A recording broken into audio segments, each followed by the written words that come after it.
Hey all, we're back for number 8, and I'm joined by the same group of legends for the AMP panel.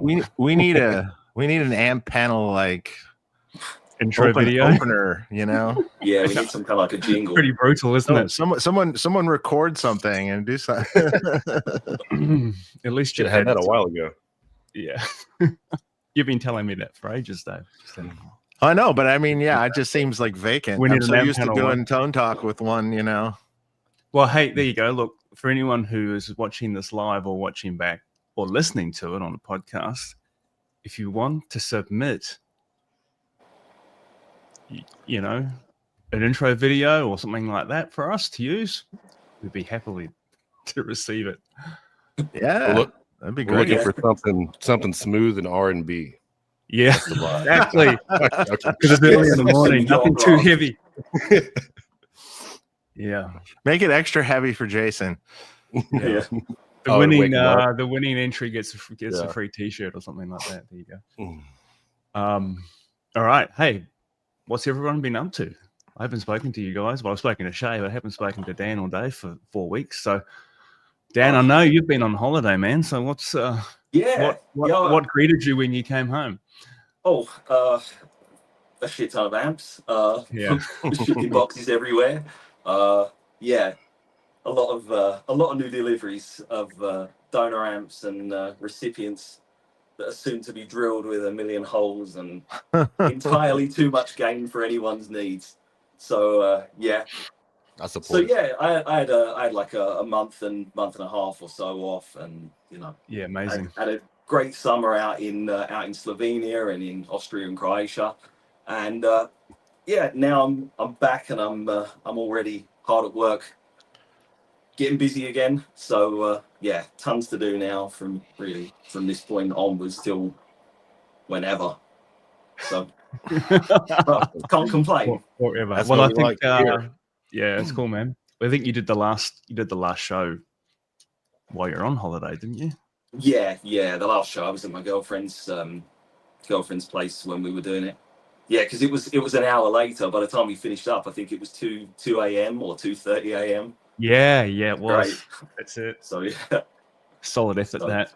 Yeah, so now I'm back on English time again. A little easier. Yeah. How about you, Dave? What have you been up to? I know you went to a gig last night. We were just chatting about it. Went to the gig last night of Piercy and DeMartini. It was interesting.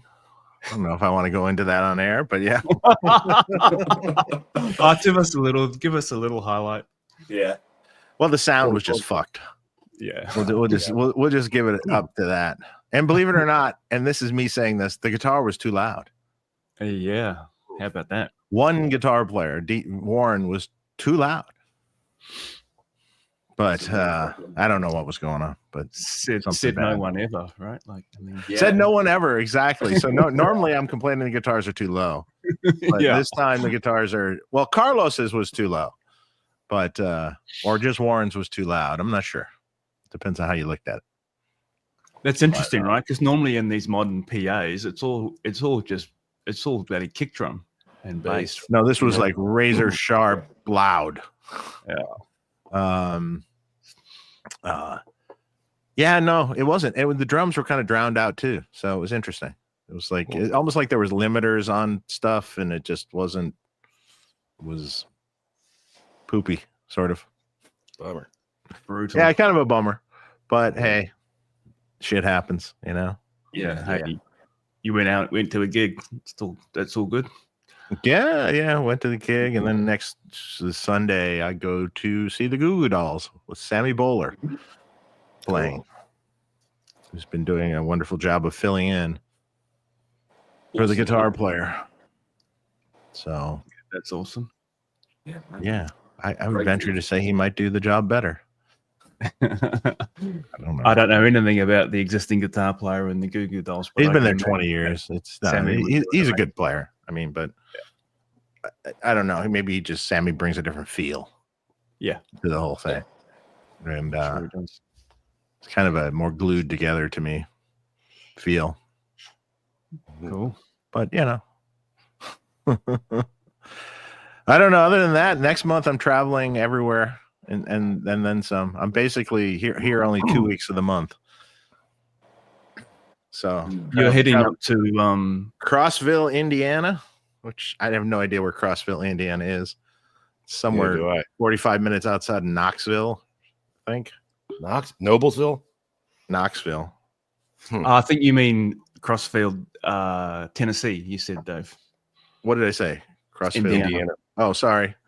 Well, that's the next trip. Yeah. Sweetwater. Fort Wayne, Indiana. Fort Wayne, Indiana. So are you gonna go, Shay?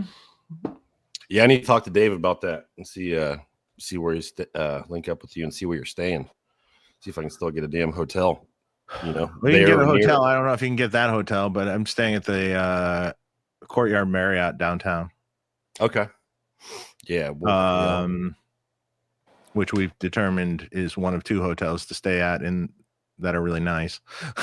Yeah. Well, sort of nice. Indiana's interesting.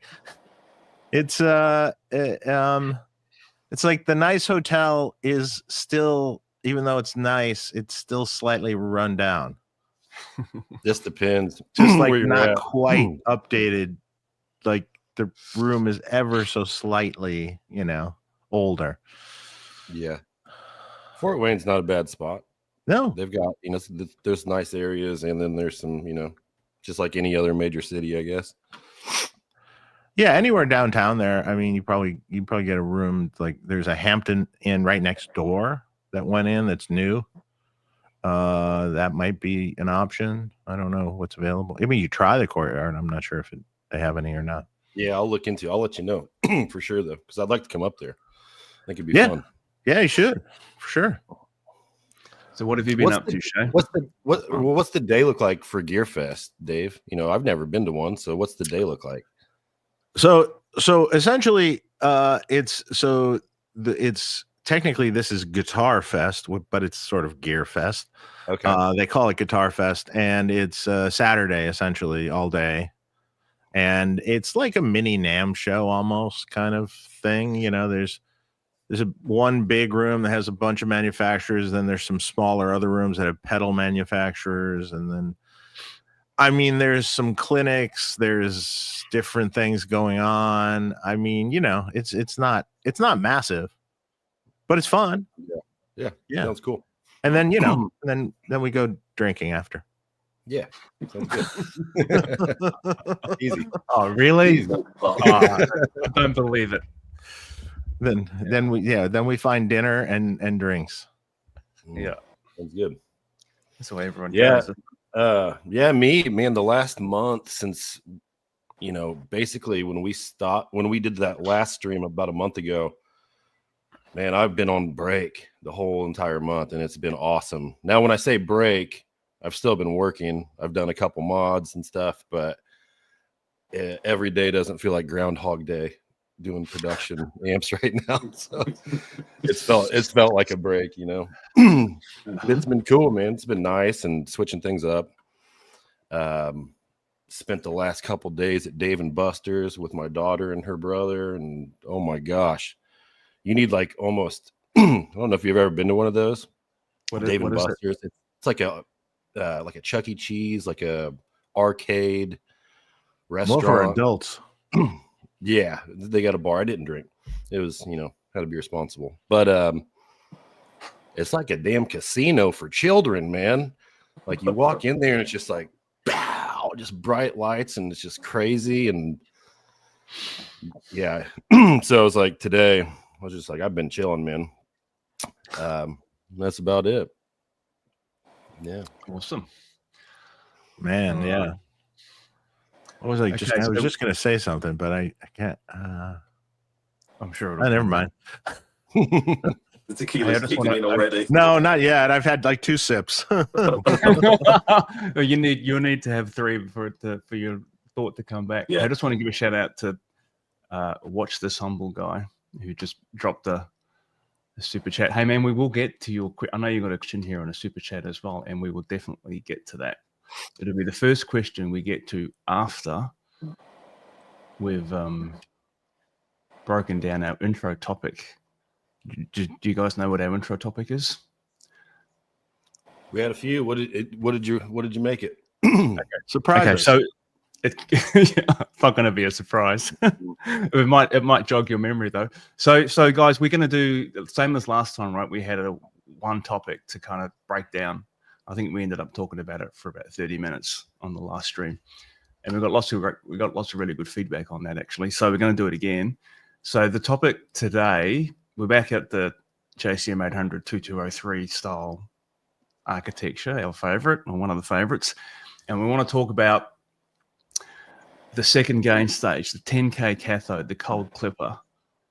And I guess the topic is, what's the most common kind of mod that you do or people do to that gain stage? And if you do mod that stage, what are the implications of that? You know, what other things kind of do you need to look at to kind of get the thing back in balance again? So the last one was what, the third The last one was bypass. The last one was the third stage cathode bypass, and you know, it was like which marshals had it, which ones didn't, and then we obviously got into a discussion about what it does as well. Yeah, and I think our answer to that was who knows. Yeah, on which marshals had it and which didn't, because it was kind of random. Yeah, totally. I had another 72 to restore since our last stream, and I had one only the week before our last stream, and the 72 the week before didn't have one, and the 72 that was here 2 weeks later or whatever, it did have one. So interesting. Yeah. I think we're going to call them super leads, not plexis. Yes. Yes. We call them super leads, not plexis. Super leads. Okay. Yeah. Unless the front panel is a plexi, it's not a plexi. Yeah, man. That's it. I just call them metal panels. Yeah. Although, you know, we sort of refer to it that way, though. Yeah. And here's another interesting an offshoot of that, what you just said. Mm-hmm. Also, people, an 800 and a plexi. I mean, the front end is different, but really it's the same fucking amp. Other than some slight variances in filtering, depending on the era plexi you're talking and stuff. It's the same. The power section's like the same. The presence changed a little bit over the years. Yeah. But that's not making any hill of beans that much of a difference. It's the same amp. Well, you modded on a plexi platform. You modded on an 800 platform. I go, it's the same thing. Yeah, I hear you. It's exactly the same. You modded it on a Marshall platform. Let's put it that way. Marshall style power amp. Yeah. Well, let's face it. I mean, they deliberately tried to keep the part changes to a minimum, didn't they? When they went from the original circuit to the 2203. I mean, it's really not miles apart. But then there is a really weird one that I'll throw in, because there is a strange transition model that is probably 75 or very early 76. I know what you're talking about. I know the ones. Yeah. And it's got a master. It's got two inputs. Yeah. And it's also, strangely enough, got a 330K plate resistor on third stage. Are you? But you're talking about the one that is missing the 10K cold clipper stage. Yeah, it has the normal. It has the kind of parallel front end. They didn't yet change to the 10K. Yeah. True. Yeah. So it's actually it's like a the plexi channel of a small box. Yeah. That's actually what it is. Yeah. Yeah. Which is only going to get you so much gain. It's a super lead front end with a normal post tone stack master. Yeah. That's it. Yeah, but it's a weird plate resistor on the second tube socket. And the other input is a bass channel with the same master. Mm-hmm. Yeah. So it's literally like the front end. Yeah. I know that one. Yeah, that was a sort of an in-betweener, like that happened, I think, right before they kind of settled on the... Everyone, when they released that amp, everyone just complained. Before they did the 2203 thing. I need more gain. Yeah, everyone complained that all they did was knock all the gain out. Yeah, it's a strange one, because we ended up with an amp that doesn't really have more gain. But if you cranked it up, it would. So exactly. Yeah. I mean, back to where you started, right? you know, yeah. Yeah, it's not the hottest 3-game stage circuit, though, is it? I mean, and that is the beginning of the worst circuit boards ever. Mm-hmm. For that interim time, Couple in years. the late 70s until at least you got to 77 or something. I think maybe was the first when they changed the circuit board. Mm-hmm. Maybe 77. Yeah, 77. I think. Yeah, the first JMP sort of versions. Oh, and by the way, here's another one of that same ilk. Sorry, we hijacked the whole thread. Or I did. All right. This is what this is all about. Then the other thing to say is a JMP, a JMP 100 Master Volume 100 2203 is the same thing as a JSM 800. Yeah. It's the same exact amp. Don't get the idea that it's something different because it's not anything different. Now, maybe they might have used mustard caps, which are cooler. Maybe the transformers are slightly better than the later 800s, but it's an 800. Yeah. Slight variation on power or on the PT voltage on the secondaries. I think not much. Not much at all. It's not around 440 to 450. It's either era. Yeah, but it's a little lower, just a little bit lower on the 78. I think. Yeah, the weird thing though is it can go. Oh no, you're talking 50s. The 50s are way low. The 50s are 380. The hundreds, they were the same. No, they weren't. They were slightly lower, just like a hair. Right. Than the 800. Yeah. 10 volts, I think. Yeah, I mean it was really subtle, but it was just a little bit less. Yeah, but you know what's interesting though, the secondary voltages you guys always get when you're doing it on 120 or 117ish if you're variacing or something like that. You guys always get slightly lower voltages than I get, here. Even when I've matched it perfectly to the 240 tap, I'm often seeing 470. It's 465 to 470 volts plate voltage on many of those 800s and even on a lot of the JMPs. So it's weird how I think it's the 50 hertz. Me too, matter. Yeah. Me too. Yeah, I've definitely way get more high common. voltages. Way more common for me to measure 460 and above for an amp of that era. Exactly, and you're on what 240? Yeah, 240. Same. So same. I can test that theory. Yeah. Because I have one of those fancy schmancy where I can change the hertz. Yeah. And I can see if it changes the play voltage. Do it. Try it. It'd be interesting. Do it. I need to get one of those things someday, but I don't really want to fork out the cash. And you got to record. I didn't fork it out. Huh? You got to record the amp before and after and see what the tonal differences are. There is by the way, I did do a difference at 120 between 50 for fun at 100 volts because Japan can be 100 volts either 50 or 60 hertz depending on what city and where you're talking, which is a really odd one. And I did actually test that on a Japanese amp I was testing. I was going, does it sound better at 50 hertz? And the answer was it does. Well, shit.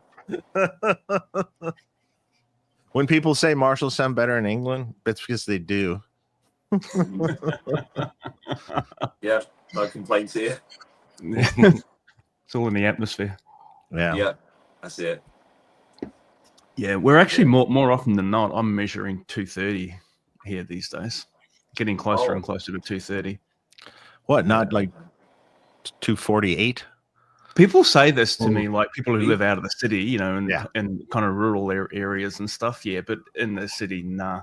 And the Australian standard is actually 230. It's just that it was 240, and then they adopted some point adopted the EU kind of 230 standard.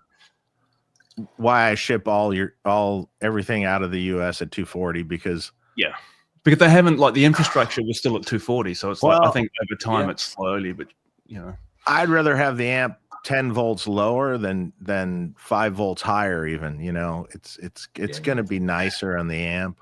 Yeah, I mean, ideally, maybe you should rebias it. Maybe if it's at 230, but It's still be okay. It's fine. Yeah, close enough for rock and roll. Close enough. You know, but it's like here it can be like 245 sometimes. See, so I'll dump it down a little bit sometimes, but then again, you know, if I'm working for UK customers, then I'm not going to variac it lower than the wall because they're going to plug into the wall. So you know what I mean. I'll just try and bias it just however it is when it's plugged into the wall direct. But yeah, it makes a difference. Yeah, it's a weird one, but for us, I mean, it can vary. I can get like 235, 236 some days, and then other days it will be 244 or 243 out of the wall. It's really, really weird. I'm like 1 hour away from London, so yeah, it's some variation. Yeah. All right. Yeah, okay, back to the topic at hand. Yeah, the important stuff. Now that we veered off in all those ways. We're gonna bring this train back on the tracks, man. Here, So, I'll go. I'll go first. All right. Okay. Awesome. Let's go. Because so this is. I remember when I started modding. I had when I started getting into like seeing what does what. I remember that spot. I started with a 1987X 50 watt super lead that was already converted to a JCM 800 style preamp. So it had the cold clipper on V2 or V1B. And I remember, you know, just doing small changes. I changed that, keeping the circuit as is. I think that one of the first things I did was change that to match the first stage, which is a 2K7 with a 0.68 bypass. And what that did to the amp and the feel and everything. That was one of the first things I ever did to to that style. But and you know what's the difference between 10K and that? You know, just a stock JCM 800 versus just that change alone. I mean, what would you guys say that is? It's kind of unusable. Yeah, I would say that because what happens is you have way too much low end in the front end, and it starts to become. I mean, I suppose if you run your gain pot with the bright cap on it down, you know, a little lower, you could get it relatively tight. But if you want to get that gain pot up higher, it just turns into a lot of mush. Yeah. So the first thing after that you would do is you could shrink the input coupling cap. Now you can leave that setup, but you have to considerably shrink that input coupling cap if you do that, like lower than 0022, lower than that, because it still has a little too much woof. I mean, you can. I've reduced the gain a little bit. I do that by adding another resistor across the gain pot to load it differently, and also a 0022 on the front end, because it just gets too much. You can leave those values or close to those values, but you'd have to shrink that input coupling cap even more. Yeah. I mean, like 001, hell, 500 picofarad. Yeah, you can. Yeah. You can.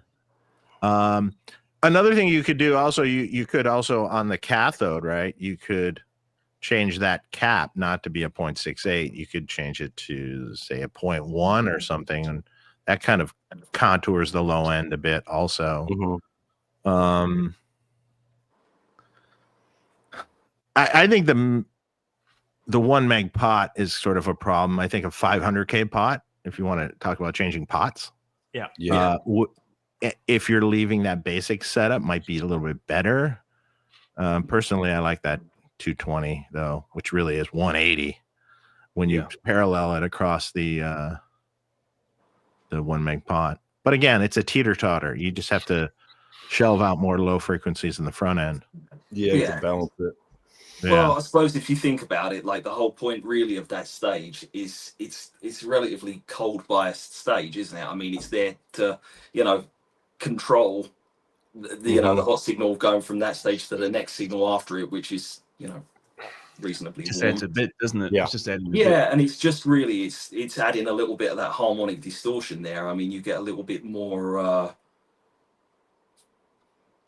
I don't know. It's. I mean, the thing is, when you see it on a waveform, you know, there's really asymmetrical clipping, and I mean, if anyone who knows anything about clipping, typically like the asymmetrical clipping sounds more pleasing to the ear. So, you know, it's doing some of that in there, even though it isn't really doing a massive amount of gain boosting. So it serves a purpose. I mean, but I always think that as soon as you start changing that 10K, a massive part of the character of the 800 immediately just starts to drift away. It's like it's gone, you know, because you're taking away something that is like a Hey, there you we know go. an important part of that circuit. Because you know you don't really get much from that stage until it's pushed a bit harder.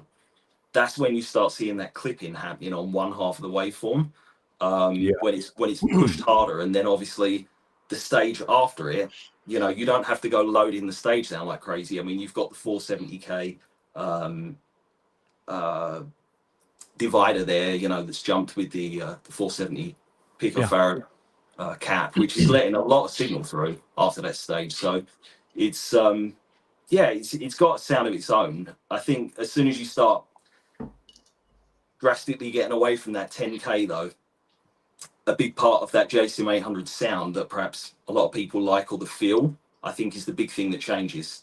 I think agree, maybe, yeah, I think the 10K is part of the reason why an 800 takes a boost pedal in the front so good, because That's true. it's kind of squishy. You know, it isn't it's not the tightest, most punchy gain stage there in the middle of those two other stages. So it kind of lets a little bit of flood through, not too much, but the right amount. So that's why when you start, you know, gaining out that stage more, dropping the 10K lower and lower, that's obviously then why it does get, you know, so flubby beyond that point with the rest of the parameters left as they are. So it comes down, I guess, to how you want to run it. If you want to be boosting the front end still, because I know a lot of guys still love that kind of thing, you know, that feel you get when you know, you're clean boosting the front end of an amp. I don't always like completely, you know, hot rodding that second channel too much. You know, I might subtly change it. I might bring it down to maybe like a 6.8K or even you know, 4.7 or something. But like once you get it low enough and you bypass it, you know, with another cap, then it really gets, you know, really gets out of control, and then you've got to do an awful lot to the rest of the circuit to compensate. So, you know, it's just all a sort of a teeter-totter, right? You know, it's a bit of this, a bit of that. You know, as soon as you make one change, you know, you've got to make a lot of other changes here and there.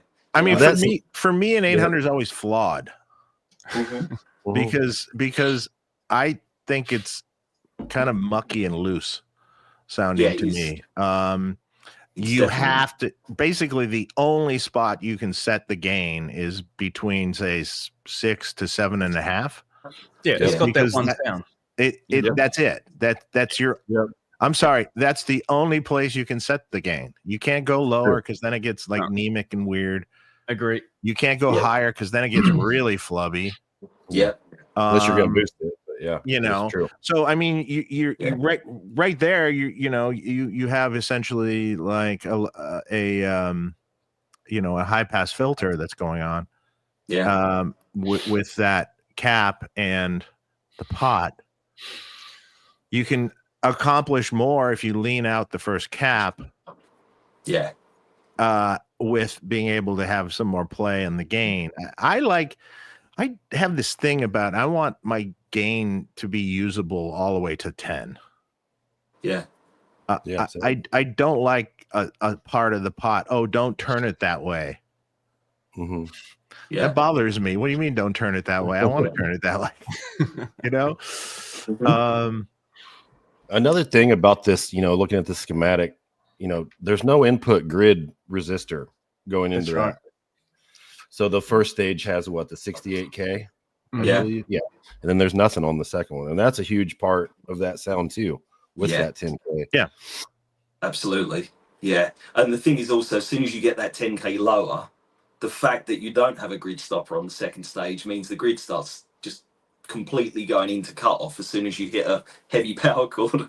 You just get that instant sort of like it's almost like a gate effect. It's just boom, but it then slowly rises back up again.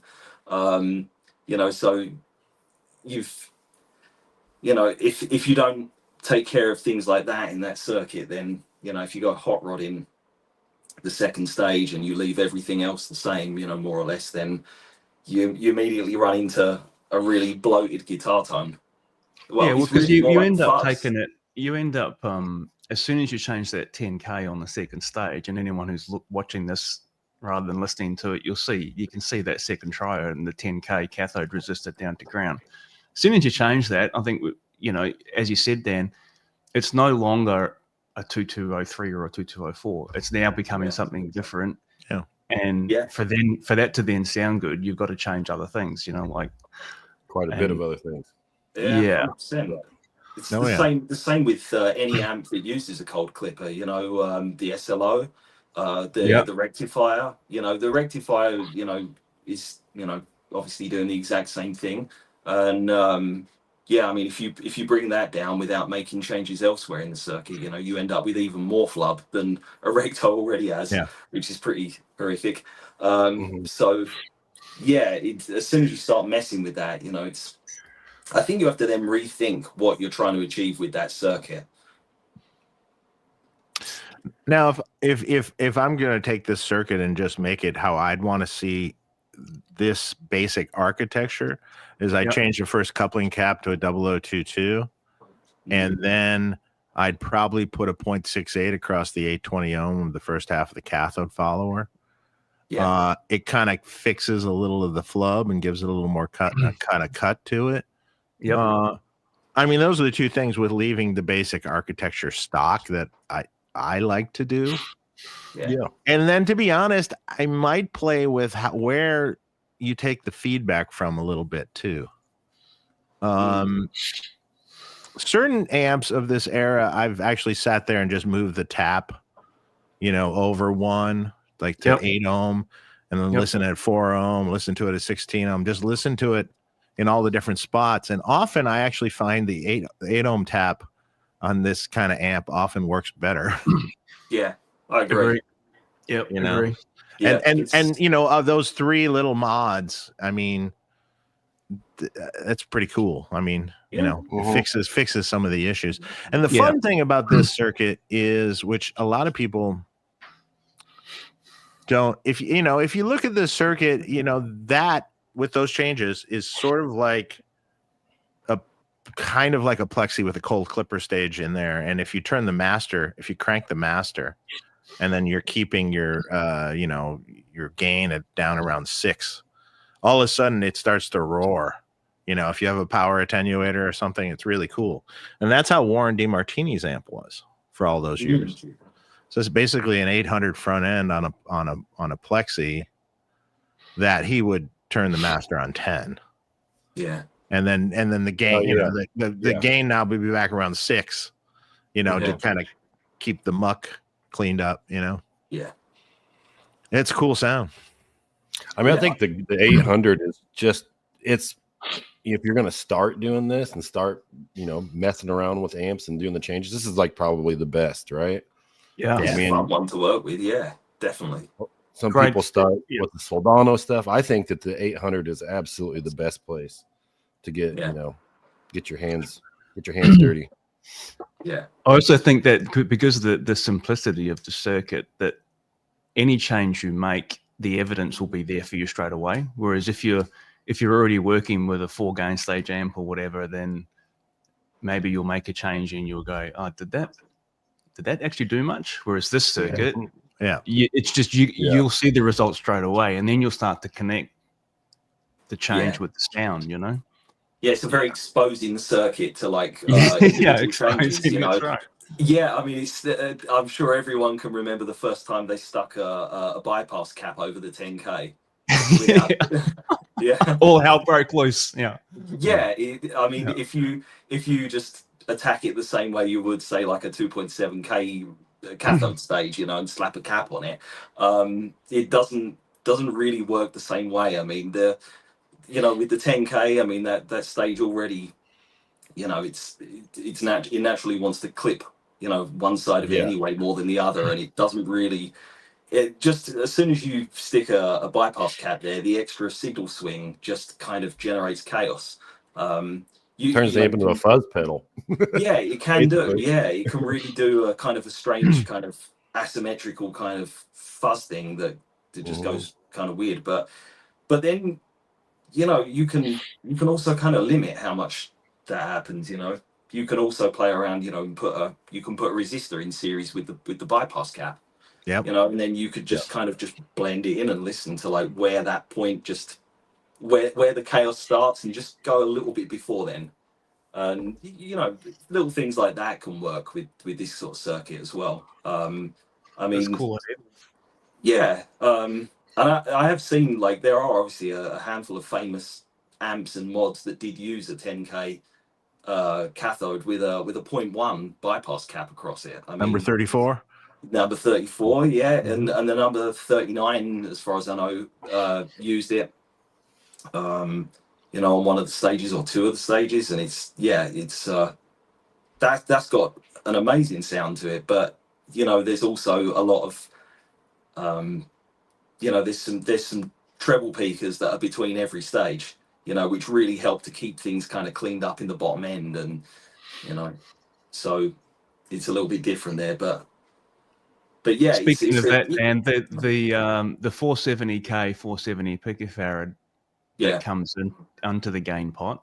Let's talk about that for a second. How important is that for this circuit? For this particular circuit, I think it's pretty important, because you know that 470 puff cap, you know, is already filtering. You know, it's filtering out some frequencies. You know, it's bypassing the resistor. So you know, the high frequencies are passing, you know, kind of at full power, while the other frequencies below that point are, you know, being limited by the resistor. So that already helps to stop a little bit of the flub. Obviously, it tames a little bit of gain before the gain pot too. So you're kind of already doing some tone filtering before you even get to the gain pot that is already a tone filter, you know, because it's got the bright cap on it. So, you know, this sort of like double. I don't really like to use the term treble boosting, because it's not really treble boosting. It's just that it's filtering the signal, really, you know. Yeah. Well, here's an interesting one. It sort of came as a mistake that I was working on something. Yeah. And if you have the 0022 instead of the first coupling cap, a little bit and leaner, you know, if you just bypass that 470K and 470 picofarad with a little switch and you listen to it, it's kind of cool, actually. And it doesn't do quite as much as you think, as long as that leaner cap's on the front end. Yeah, the leaner cap is already. It adds more gain, and it's a little juicier, and it's kind of cool. You're still using that. So if you're turning down, you know, what are the values? Let's see. Now think about this for a second. If you're turning down the 1 meg pot with the 001 across it to 5 or 6 or 7, right in there. Yeah. I don't even know what that is, what the relationship is at that point on that pot. Depends on the taper of the pot. It's probably like a 220 in the ground from the wiper to the ground leg, probably at that point. Yeah, probably like 220, and it's probably the other one is probably it's probably like 180 or 220K at that point if it's a 6. Yeah. Depends. If the taper's pretty quick beyond the halfway point, then probably So then you kind of look at that and you go, oh, look at that. What's that? That divider with that low resistor to ground, which tightens. Imagine just drawing that out as fixed resistors. Yeah, if you're just drawing it out as fixed resistors. Yeah. And you just don't have a gain pot at that point, you know. Yeah. But it works still, is what I'm saying. You know, it still works if you have the leaner cap on the front end. Yeah, well, the leaner cap, essentially, if you think about it, if you do away with if you jump the 470K 470 puff peaker, you know, setup, and you just use the leaner cap, it's essentially it's sort of doing what the 470 puff cap is doing, it's a little bit thicker, but like in a it's, different way. Yeah, it's kind sort of doing it. So once once you lean out the coupling cap enough, you don't really need that peaker with the resistor in the cap. It's just not really necessary. But if you've got something like a 0.022 or anything higher, like you see on some amps, like they have a really fat coupling cap, like a 0.1. I remember seeing that on I saw a 0.1 cap on like the custom audio stuff. That was the early days. That was bad. Yeah. And I was going to say, because I've seen, this is another area where, I mean, they used that a lot, didn't they? It's a big old cap, and then immediately after it, it's got like it's got a resistor and a treble peaker, and it's a really small treble peaker, so it's like really shaving the lows off at that point, so it's kind of making it not really making it pointless, but it's the same sort of thing as like when you do the 0.022 into the into the 470k 470 buff thing. Well, if you think about it too, if you're bypassing that 470k and 470 picofarad and with the leaner front end cap, so that's a plexi front end. Yeah, exactly. Okay, with a slightly different choice of bright cap. It is. That's a plexi front end. Right. And so essentially then you have a plexi front end or a super lead front end, whatever, bright channel of a super lead. How's that? Yeah. You then have that with an added kind of light gain stage after. Yeah. So that really actually works well too. It's why it sounds so good, right? Because it's like it's that sound. Yeah. Yeah, absolutely. It works. That guy, Rob Robinette, he's got. I think he has how the JCM 800 works. He has an article about all that. Yeah, and that 470 in the coupling cap. I think he said it's basically attenuating the signal just a little bit. Yep. And he breaks it down, which is cool. It's a cool read. You want to learn about it's interesting though when you just put it on a switch and like really in real time or toggling that in and out. It's sort of enlightening a bit. Yeah. What's interesting? Like it's like I'm a firm believer in like with this stuff, you can look at it on paper and look at graphs and look at load lines and look at everything all day long. But sooner or later you've got to get your hands dirty and try this stuff. And once you actually try it, I really believe that's the point where you learn a lot, because you need to put things on switches or stick them on a rotary switch with many values or whatever, and try things out and just listen and try and almost blind test yourself a little bit. Like, so you're not even really looking at which one is which, and play it, listen to it, and kind of get a good idea of what it actually does in the circuit. You can worry about the technical aspect of it later on, but like the most important thing, how does it sound? How does it feel? That's the most fun part of the whole process, man. Yeah. You get to play guitar. Yeah, exactly. And you learn there's no downside there. No, exactly. You learn the most from it when you're actually testing this stuff in real time. I think you really need to like hear it, and you can see on paper like frequencies and stuff, but frequencies and all kinds of other equations, they don't tell you about feel. Playing feel is everything, and you need to actually feel what this does. You might really like what a cold clipper does to the circuit, and once you know what that kind of feel is like, with one, wired up a certain way, it could be exactly what you've been looking for in a design you're working on. It could also be that you totally recognize the playing feel and the kind of tone you get from a cold clipper. Like I can often hear it in the sound of an amp if it's got a cold clipper. It has this really unique clipping response. It sure does. You can hear it in the Sultana. Yeah, exactly. And it's just a really unique sound, and for some people it can probably be a love or hate thing. I love that like the 800, we like to hang shit on it that it's not, it only has one sound and all that. But man, for me, that sound for a rhythm guitar sound, dialed in with the gain pot at 6 or 7 or whatever, it's killer. Sounds great in the mix. Yeah, I love it, man. Well, I mentioned about boosting it as well. Like, I still think that the 800 boosted is one of the most fun amps to play boosted. You know, there's loads of other amps I prefer the sound of generally, but in terms of like amps that take a boost well, the 800 is just so much fun to boost. And it really responds differently depending on what you boost it with. If you use an OD pedal, if you use an EQ.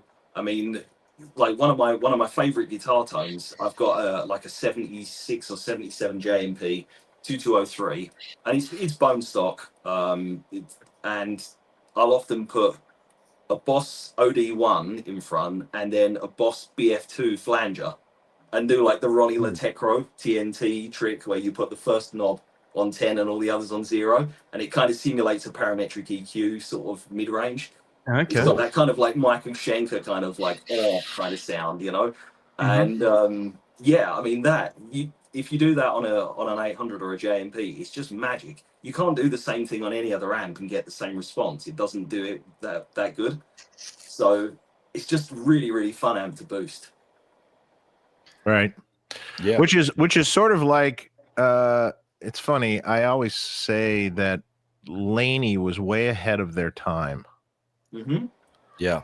Because if you look at say the very early, 80s Laneys, like the AOR series amps and stuff, essentially what they had done is they had put a gain stage in front of an 800 style circuit. Yeah. Stock. And that sounds amazing. And when you look at it, okay, you could make a few tweaks on their boost stage, but when you look at it, makes a lot of sense, what they were doing. Now it's funny if you look at one of these schematics, the second half is an 800, but minus that resistor and cap. But it does have an input grid resistor on that stage, on the 10K stage. We need that schematic, damn it. You don't got that one by chance, do you, Jason? Delaney? You can just look it up, and it's EL34 World has it on the internet. Yeah, I'd like to check that one out. Yeah, it was good. Was it the AOR, Dave? Which one was it? Yeah, I mean the first things. If you look at the AOR stuff that Laney did, was basically the precursor of modern what we do now. Yeah. It really, really was. And if you look at this on paper, although I've never actually modified one of these, if you look at it on paper, it would be very easy to make really good. Yeah, is this I've modified a bunch of them. Is it the AOR? Yeah. You can do AOR, the AOR 50, not the Series 2, but the 50 is basically fine. It's got the 10K, but it's got a stage, the 10K is down the line. Basically, it has a gain stage in front of an 800. Okay, let me bring that's the most simple way to explain it. One triode. Yeah. They do some weird stuff later on, but it's basically that. They've got, a few little things, like for example, like there's two gain pots, the AOR gain pot is this guy? Yeah. I don't know. Can you zoom in on the front end? Yeah, that's it. See it from there, but I just had it up in another screen, so yeah. There's a couple of different variations on the circuit. You can zoom in a little more. All right. Okay. This is the one. Yeah. Well, this. So you look at this. So you got your 68K input grid resistor. You have a gain stage, right? Now they could have made it radically sound better by changing C2 there, to a 0022. But then you have a 100K divider. Okay, basically divider, but you have a pot there. If it's all the way up, it's a 100K divider. So that's very similar to what a Jose sort of is, so to speak. Yeah. Slammed into the front of an 800. Essentially, you're coming here. You're going to minus the little resistor and cap into the second gain pot there, but there is an input grid resistor that they put in. Other than that, that's basically an 800 up until after. Then it gets. You can just look at weird after the EQ. You can look at this and know that's going to sound good. Yeah, I mean, like if you just tweak that front gain stage, I think maybe the rest of it would sound great. Yeah. Although they do some really interesting things. with their mid boost, and yeah, which I guess that's not that weird. It's just Yeah. bigger. It's a bigger treble cap, the mid boost. Yeah. And then there's another thing, and so I'm just tracing it as I'm going. So the interesting thing about this amp, though, is after the EQ, they go into this other stage, Yeah. which has negative feedback. So, is it for a recovery for the effects loop? No, it's just post tone stack gain stage. Well, yeah, either that or it's acting more like a buffer kind of stage before you hit. Well, they got this the master volumes. Yeah. Essentially, because they're using what is it, 100K master volumes? Yep. And essentially, if you look at this, it's got feedback. So yeah, it's kind of acting sort of like a buffer stage. Yeah, you can see R20. It's 3 meg 3, so it's not a massive amount of feedback, but it's definitely there. Yeah. Yeah. But into the 100Ks, and then the 100Ks are going in. The effects loop is an op amp.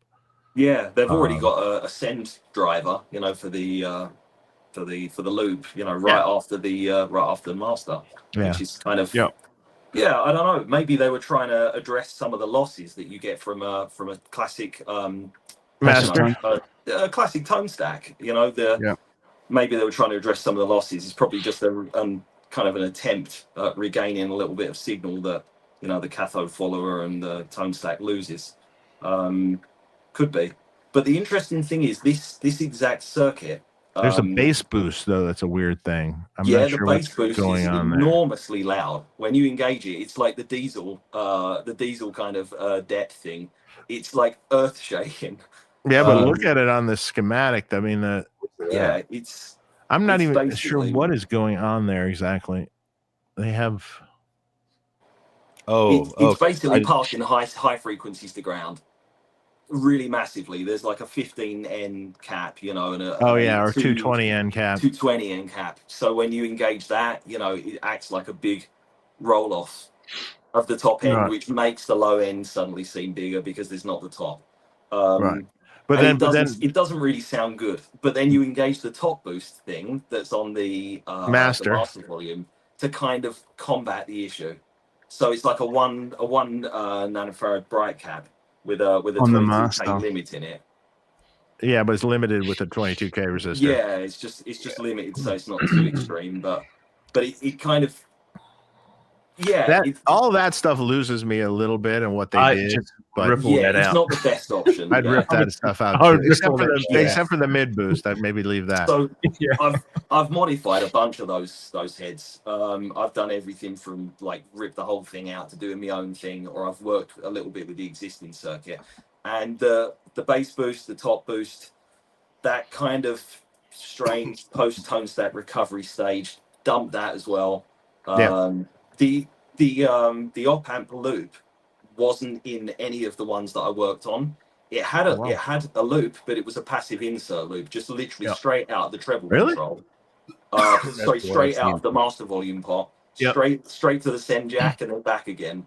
Just like a twin coax type cable, you know. Oh, you might have worked on the precursor to this then. Yeah. Pro Tube lead. Yeah, it was one of these ones as well, the AOR version. Okay, that's weird. I think they didn't actually, they planned to put the loop in, I think, at some point after they actually designed it, because all the chassis was ready for it, and there's space, and you can see how it was kind of like ready for it, but maybe they hadn't figured it out. Like, I guess loops weren't really super common back in 85. Yeah, but when you've got a reverb driver, so this has got a reverb tank in it. Yeah, when you look at this though, even the effects loop is quite done well. I mean that's a very low impedance send. Yeah. It's a good driver. They're using feedback, you know, like they're to drop the signal level. It's a good loop. Yeah. Yeah, it's not, would work considering the time frame it was done. It's certainly not a not a terrible loop. It's better than some things done now. Yeah, for sure. I mean, plus and minus 12 power supply. I was just going to say, Dave, I can see down the bottom of the scheme here, you can see the power rail set up for the op amps plus and minus 12. I mean, it's a good voltage. I mean, you got to love, okay, first of all, you got to love any documentation for Laney is fucking great. Mm-hmm. Like, even if you look at the VH, what is it, the VH2 or whatever amp, there's a whole service manual on the whole thing. It's beautiful, you know, and you can like see everything. And but think about when this came out. Yeah. This was like 80 or 81. Yeah, this is way ahead. 85, I reckon this one says, and the earlier 85? Ones were, I was 2. This is way earlier than I wasn't even born yet. Anything. This is my first tube head. I had a Laney AOR 50. Yeah. I had gone to my first 85. Concert by 81.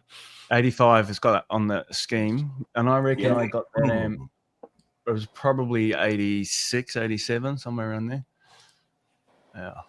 I wish the guy that did this was still around because I'd like to interview him. Yeah. I mean, so advanced for that back time. To the front end, Jason, real quick. Yeah. Go ahead, Dave. Sorry. It's so advanced for the time. I mean, this is essentially what we do, but it's just missing a couple refinements that, you know, would have been great. Oh, yeah. I mean, the 100K pot up front, it makes so much sense. Yeah, that makes total sense. And if you just change that coupling cap, it'd be great. So I've got the schematic of the model that came out after that. Series 2? Yeah, that one's from 1989, and they made a few changes to it where the first stage, the high input goes in as normal, you know, and then the coupling cap is a 0.1. And they also changed the bypass cap on the cathode. It was a 2.2 microfarad. Oh yeah, that's when they started fucking it up more. Yeah, they went a little bit thicker on it, and then like on the classic, you know, JSIM 800 preamp volume control, you know, the gain control. They did the one in 1000 puff cap, bright cap, but they limit it with a 220K in series with the cap. So the bright cap is kind of like not dominating it at lower settings. Yeah. So when you get below 5, you could still kind of use the control and get a reasonably good sound out of it. That's there. But like other than that, I mean, it's shit. Now I got to look at that. Yeah, it's like other than I've seen it before. I mean, I've looked at these a million times. Yeah, it's not massive big differences after that. They just changed the way the masters were done. Both of the masters had the top boosting then. The funny thing is when you pull up the Laney VH100, that's not all that different from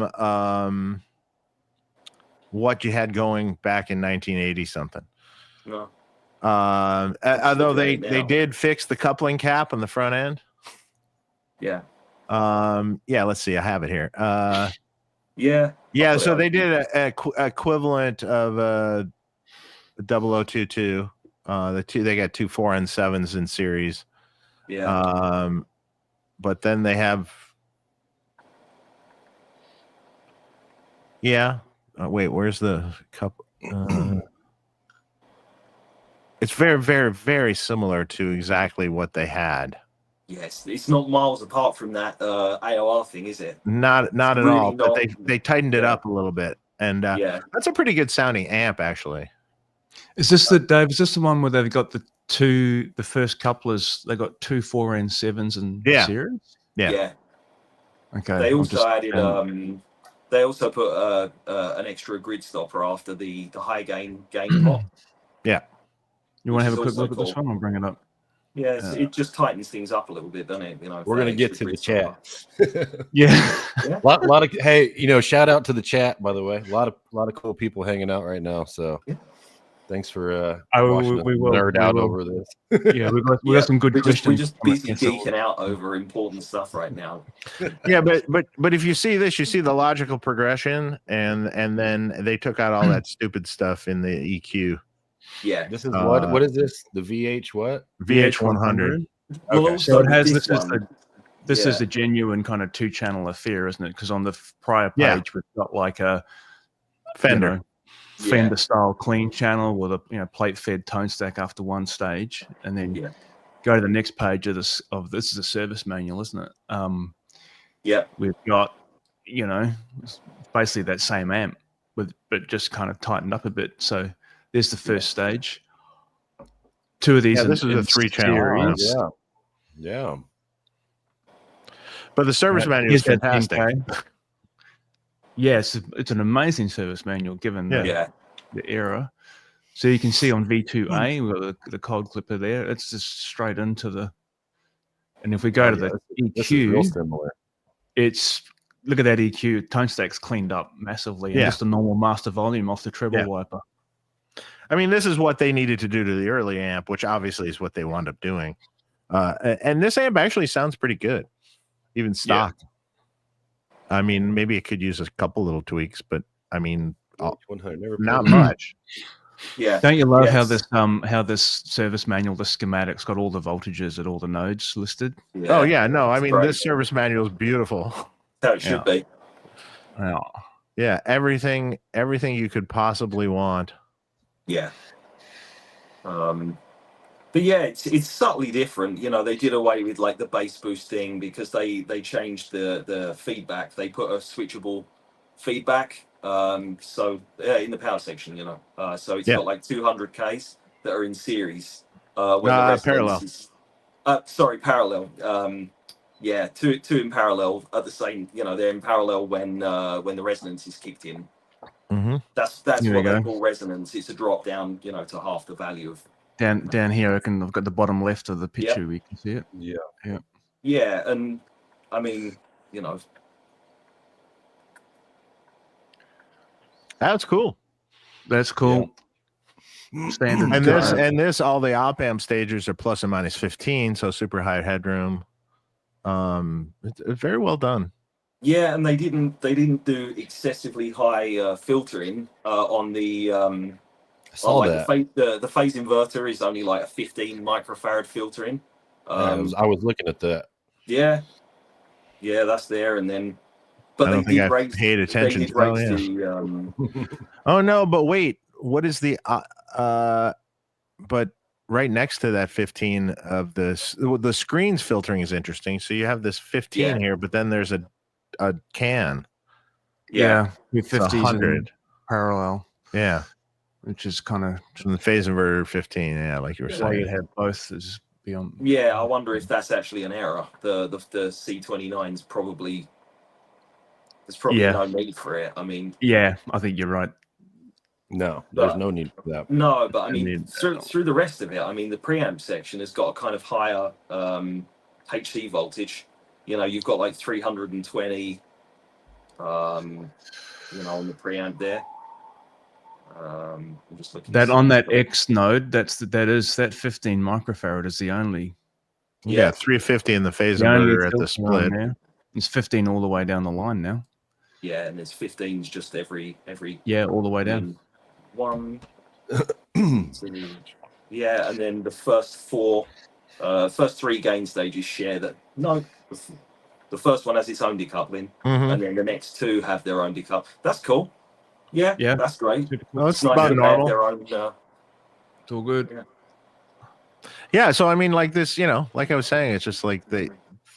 Great, I kind of think they were the pioneers, although they weren't quite. They didn't quite, the early amps. They didn't quite do it all the way that it was great. It was just kind of good. And if they would have just, it's certainly what Marshall should have done. Pioneer of what, Marshall should have done exactly. Yeah. I mean the more stripped down version of that, the GH100. Those are great. That's the one that Paul Gilbert was playing for ages, and those things sound ripping. I mean, they sound really good. Yeah, it's almost the exact same circuit. Very, very subtle differences there, but again, just a great modded extra gain stage JSM 800 type thing. It's great. Oh yeah. Hopefully we didn't put anybody to sleep. Well, that's the point of this show, isn't it? Yeah, this is where you can Eventually, sleep, it was mate. only- Put people to sleep. Yeah. We totally good geek on cure that. for insomnia. No, we geek no, on no, that no. stuff. Granted, you know, someone's gonna say that this was completely fascinating. They loved it. Yeah. They will, man. They'll go, this is the best show on the internet. You won't. Yeah. Some people. I think what would be great to come out of this that we do is that it makes people want to start working on amps and stuff. You know, yeah, if man. we can contribute to that. This is it. If Have a nobody play. exists, then we don't have guitar amps, you know? This is so Tracy's new passion is Yeah. building and modding amps. Man, it's so awesome to see. He's like fucking so into it. It's awesome. Fucking Yeah. great. Very cool. We got a bunch of super chats, so let's get to those first, right? Look after these guys. So here's this watch this humble guy, man. I gave you a shout out right at the beginning. I know you got a question here, so let's get to it. Boosting amps with EQ for gain. Boost mids or all? I think all probably means just flat boost, yeah. Definitely So mid boost shaped it. or just straight flat boost? That sort of Depends. depends. Had to say that. Yeah. I don't know what sound you want out of it. You know, that's What amp really you- simple. what amp What you kind of boosting? sound do you want out of the amp? You know, you just play with it until you like the tone you're getting. Really, I mean, you could be treble boosting, you could be cutting lows, you could be boosting all frequencies, which is full range boost. Any of it could be good. I don't know what amp you're boosting either. The other thing, so you That's know. going to be What the was the- important part. The Kerry King 800. Yeah. Yeah. What was the that circuit was just a EQ, wasn't it? Yeah. Yeah, I That think he so. was using that they put inside the amp, and it did Yeah. add quite a lot of gain. Yeah, to I the think it's circuit. like a 1K or an 800 hertz, you know, boost, more or less, roughly that. Like that's where it's centered, I think. Mm-hmm. That classic. Oh, I think kind of he like- used the frowny face on it. I think I read something where he used the frowny face, so he Yeah. was boosting the mids. Yeah. Yeah. Yeah, definitely. I think generally speaking, yeah, you want to boost the mids. You know, that's the classic kind of, you know, the TS9 with the gain rolled off. You just Sure. shaving off bottom end, you know, like Yeah, it's going to tighten the bottom end. Yeah. You might want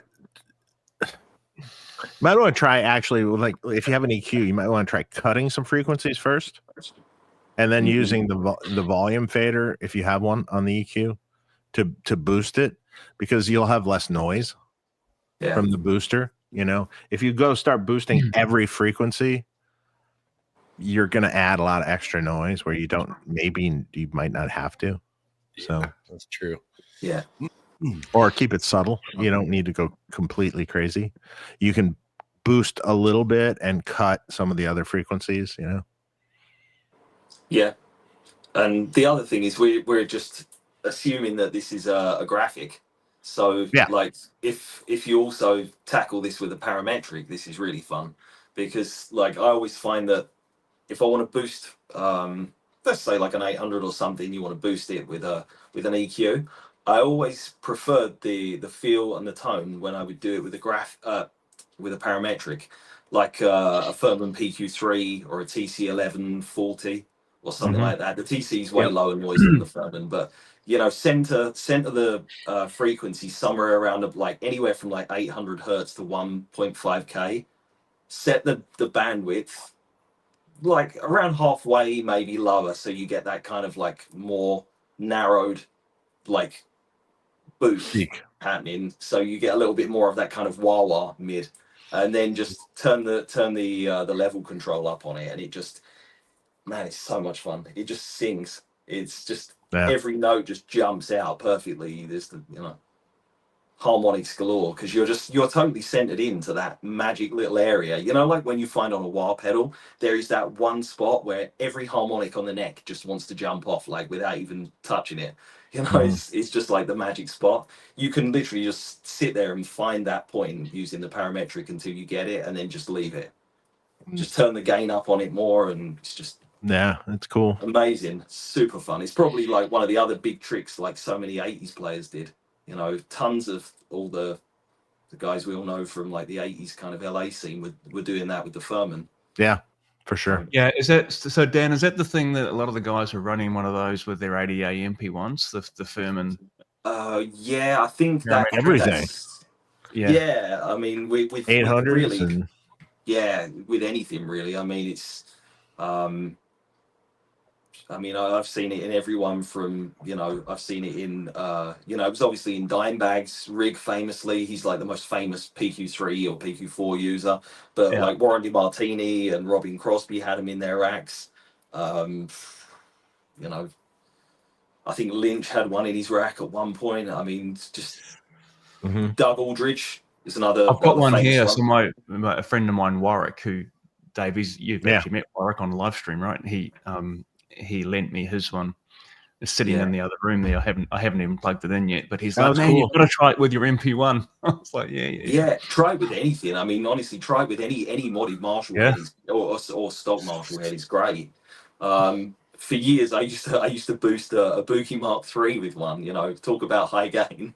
You know, just insane gain levels. But it's great though. I mean, you play one note and it just keeps going. It's like a sustainer. The sustain. Yeah, it's just the sustain. Sustain. Listen to the sustain. Yeah, it's great. You know, it works really good. And but the Furman is so noisy though. I mean, you've got to have a gate after the Furman. I mean, the TC 1140 is great because it's like a rip off of the Furman PQ4. But it's got lower noise op amps and everything in it, and it's got like a way high voltage supply inside. So it's got way more headroom, but it will do way more gain boosting as well. But man, it's just it's a gain machine. Yeah, you know, you really have to kind of control yourself a bit using one of them things. All right, we've got a question here, a super chat from Mr. Woodchuck Eddie. Hey, thanks, man. Appreciate that. And the question is there really magic in old Transformers? Is it possible to recreate vintage Transformers? How close are Haber and Mercury? I mean, well, go Dave. Take it, Dave. Go Dave. Yeah. Okay, well, I don't think Mercury's close at all. Yeah. To a vintage Transformer. I'm not saying that maybe it wouldn't be useful for something. I don't see that. I just don't. I have always sort of had this distaste for those, but I think Haber you could put right up against vintage ones, and I have an actual output transformer switcher. That's so cool. You can switch it in real time. I'd love to play with that. Switch back and forth, and that's really interesting and enlightening when you do that. You're like, okay, here's the Hammond transformer, here's the Haber transformer, here's a vintage transformer, here's the Mercury transformer. I mean, there's a couple Mercury transformers that are okay, that do it pretty well. It's not too off, but sometimes they're just a little smooth and a little dark for my taste. They don't quite have the grit of the old Transformers. The Haber, on the other hand, man, it's great. I don't really hear much of a difference. We've been using Haber for a while, and I mean, I think they're the closest. I think. I don't know. Yeah. They're great. They're great. If you want to build a Marshall amp, amp parts direct, I think you can get. Yeah, amp parts direct sell on the. You can buy singles from those guys. Yeah. Mojo Tone kits. They're Haber. Yeah. Mm-hmm. That's what you want to go for. They're close. Now, some of them, I don't know. Remember, we were talking about stuff to talk about the other day, and I mentioned that I was modding a '93 Plexi. Yeah. Super Lead. Dave, and I was talking about that cap off the treble. Yeah, the 220. Yeah. Yeah, off the treble pot to ground, off the wiper. Yeah. Yeah. And Dave was like, yeah, it's because they use those harsh transformers in the 90s. And a lot of people have said that, but I love those. They do sound a little different. A little bit more top end, maybe. I don't know. But if you're comparing to a vintage one, I say harsh. It doesn't mean that you couldn't get a good sound out of it. Yeah. But I think at the time they were at the time that cap came up, they had borrowed, when they did these reissue amps, they had borrowed Warren DeMartini's one of his plexis. Okay. And they were in particularly in a 4-input or plexi reissue or something that came out. I don't remember what era amp that was or what amp, but they borrowed it and they were cloning the tone of it. So they added that cap to fix essentially what wasn't there or whatever, you know? Yeah. But you can totally do that off the treble wiper. You can, but sometimes it's better to put a resistor in series with the cap to ground. Yeah, that's what Mesa does. You can totally, well, yeah, they do that with their presence pots, essentially. But you that's can, that 220 right there. Yeah, you can totally. I mean, 220, 470 picofarad. That would be too much for just straight off the treble. But if we have a resistor in series with it, you can just vary it till it just rolls off a little or whatever. That's really a full range at the end of the preamp, a full range cut across the. Yeah, if you look at it on the waveform just shrinks top and bottom just a little bit, you know, and amplitude on the high end. Yep. It's actually really useful if you want to tailor without. You know, often other forms of high-end cutting in the preamp will kind of kill some harmonics and things. Agree. And there's always some trade-off with high-end frequency cutting somewhere. Yep. I always think you really have to listen closely to what's going on. This is a good spot to do it, really. I was just right at the end of the. It's not bad. It's not bad. Not bad. Yeah. So I did.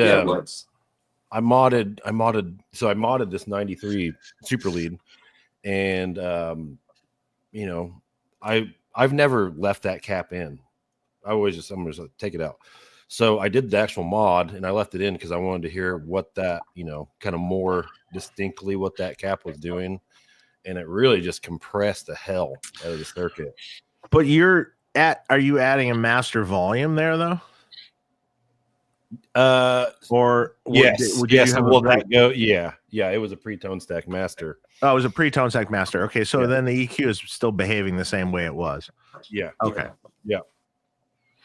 But yeah, and then it's so funny because, you know, just leaving that cap in, and then, you know, the dual rectifier, the rectifier series has like a similar capacitor in there, and I was like, man, this sounds like a rectifier. And then I pulled it out, and then the amp just like opened up and came to life. And I was like, wow. Yeah. So it's crazy, man. So you ended up with that mod, you took that cap out? I took it out. Sounded much better with it out. Yeah. Cool. But, with it in, what was it doing for you again? What was it? It just felt really compressed and congested. Yeah. I don't know. And then when you took it, you know, on that amp, it's just one black wire going to the bus. So, you know, if you really wanted to see what it was doing, you could just clip it off and put it on. Yeah. And that's just on the, you know, I think that's just on the 90s reissues that I've. Yeah. They don't do it anymore, do they? No. No. Yeah, strange. Yeah, I kind of had a theory that they were putting that cap in because they were getting some oscillation somewhere. It could be lead dress. I mean, let's face it, like lead dress kind of varies with these things. I've seen them sometimes over the years they've been like really, really all right with lead dress, and then other times there's, you know, presence wire sitting right next to a wire that should. Well, and long, Dan. Some of the runs of the cable links are just insane. Oh, like they're just going to use the whole spool here, right? They're really long, you know, wire lengths and stuff, and they were notorious during the 90s for, you know, the side of the board that goes to the preamp tube sockets. Yep. The wires that go from the board to the sockets are really, really long. Really Hugely long. long. I mean, they're like double or triple what they need to be. One thing I'll often do is actually shorten those. Yeah. You know, when you add up all that extra wire, it's loading down the signal. So that can make a difference. But I think there's so many times you'll see like they'll be running the presence wire from the board all the way along under the board, right by where the rectifier diodes are. I mean, that's not exactly where you want that to be.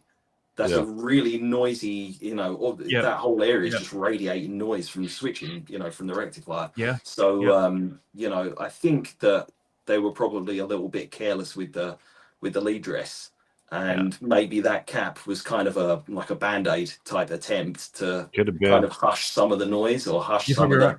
Yeah. The other thing is obviously, if you've got a plexi type circuit, that power section, the phase inverter is just wide open. And even when you've got your volume on 0, there's still hiss, isn't there? You 100%. turn it on and it's just going shh. Yeah. Even though you've not just wide open, man. Well, the bleed, because it's got bleed. Because it's got bleed because all the wires are basically touching the phase inverter input. Yeah, exactly. And just the nature of that open phase inverter input cap, is nothing really, grounding it. So, if the treble wiper is going straight to it, it's just wide open. So probably putting that 220 cap to ground was probably an attempt to try and remove some of that hash. Down a bit. I think you're fucking spot on. I think there was a valid reason for it, but someone sat there and went, "It's a bit noisy, isn't it?" Yeah, I know. Yeah, that's it. Just dump all the frequencies to ground. It's fucking what happened, guaranteed. I agree with you. I think you're onto it right there. How about the later amps that have the loop board in it that they're running like just random wire in and out of the loop board all the way across the amp, unshielded, and it's just like how many times I've had to go in and just put shielded wire in on stuff like that if I've left the loop, Jesus. It's I know, man. Sort of like that, good lead dress on the new series of amps. I was just gonna say, have they learned? I want to see one of those in person. I haven't seen one yet. Me neither. It won't be long. We'll be seeing them. Yeah, I'm sure. There's none. There's do you know anyone who's actually got one apart from the YouTube guys? I haven't seen one person post about it on like any of the groups or anything. Like, new amp day. Haven't seen that at all. I know some people who've got them, but they're guys who are like studio owners and stuff. They've been I don't think they kind of got first dibs on all this stuff, because they're. I kind of wanted to do a comparison video of my Jose and that. Yeah. Oh man, that'd be interesting. Yeah, good one. Blow it away. That'll be a laugh. Well, you'd have to run it without the extra gain stage in, right? That 59. I suppose. Sure. Okay. Or not. No. Well, as part of the test, of course, you're gonna fucking pull that. You're gonna pull that stage in for sure. I don't think there's that 220. I don't think there's any comparison at all there. That amp, the Jose scares a few people. I've noticed. I mean, most people love it. They've gotten it. That know what they're getting, but then a few people are just like, oh my God, it's so bright. It's so like, yeah, that's the way it's supposed to be. That's it. Yeah, that's how they. It's too much. And I find it's interesting too, where players' hands come into play. Hey, I watched this video and it seems like it has so much gain in this video, but when I play it, it doesn't seem like it has enough gain at all. And I'm like, I'm kind of holding back, going, well, you don't have gainy hands. Maybe,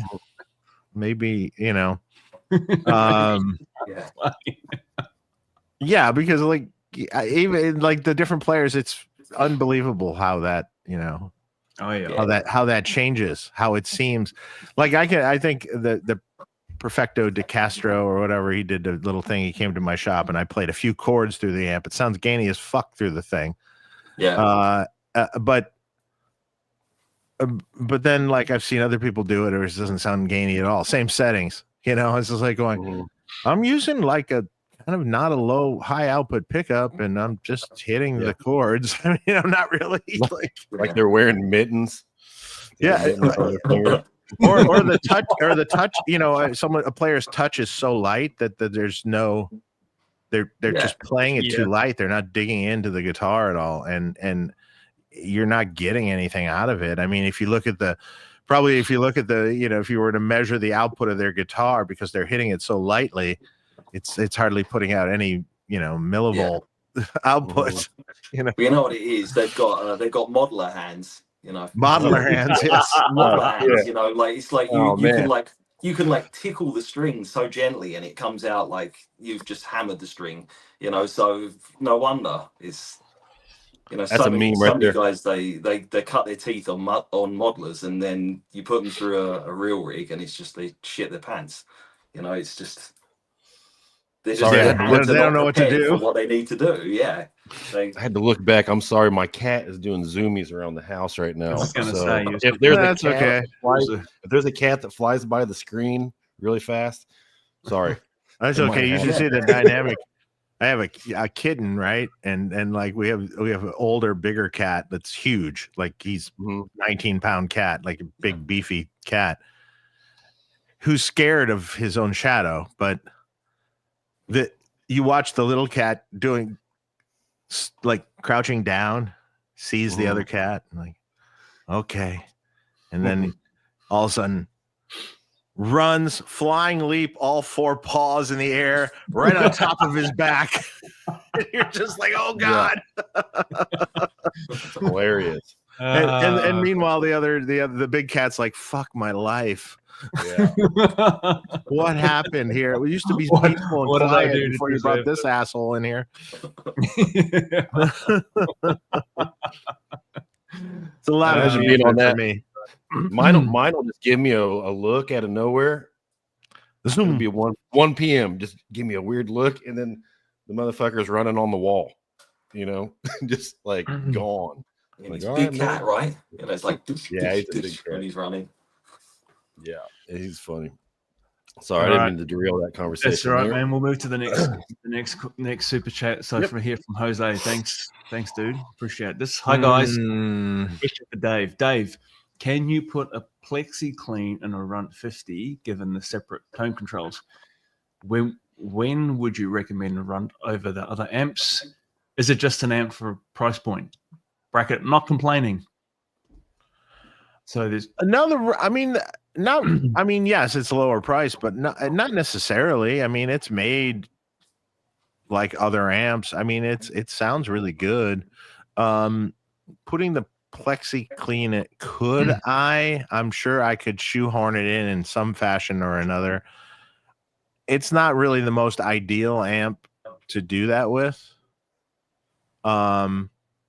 I'd have to figure out where the hell I'd need another tube. I had to kind of figure out where the hell I would put that. I mean, there might be another way I could do it, but because that clean, Dave, it's just it's a Fender style clean. Yeah. It's a Fender style clean, and it sounds amazing, actually, that clean. So I'm sure I could find a way to do this, but I don't know if you really want to spend the kind of money it would probably take to do it. Well, look, maybe, I mean, it would be, $500, $600, $700 to do if you wanted to do something like that, probably, because would it be involved. Would it be easier just to move over to a small box? Maybe is that like a better combo if you're looking for a plexi style? Yeah, except you don't have the separate EQs. Yeah. If I had to do the small box over again, I'd make it have switchable presence pots. 2 different presence pots, one per channel. I think that would be really useful to balancing out the brightness of each channel. I think that would be really. I've done it on a few people's amps, and that was really cool. That's cool. So maybe leave it. Yeah, maybe leave it, man. Yeah, leave it. It's a great amp. Sounds great. Agree. I mean, you can do all sorts of other little things that I can do other tweaks to the dirty and stuff, but it's also equally impossible to put the HBE stage in it. Finding a place to put the tube is the issue. Yeah. I mean, maybe I could figure it out. don't know if I want to. Just like a tube poking out somewhere.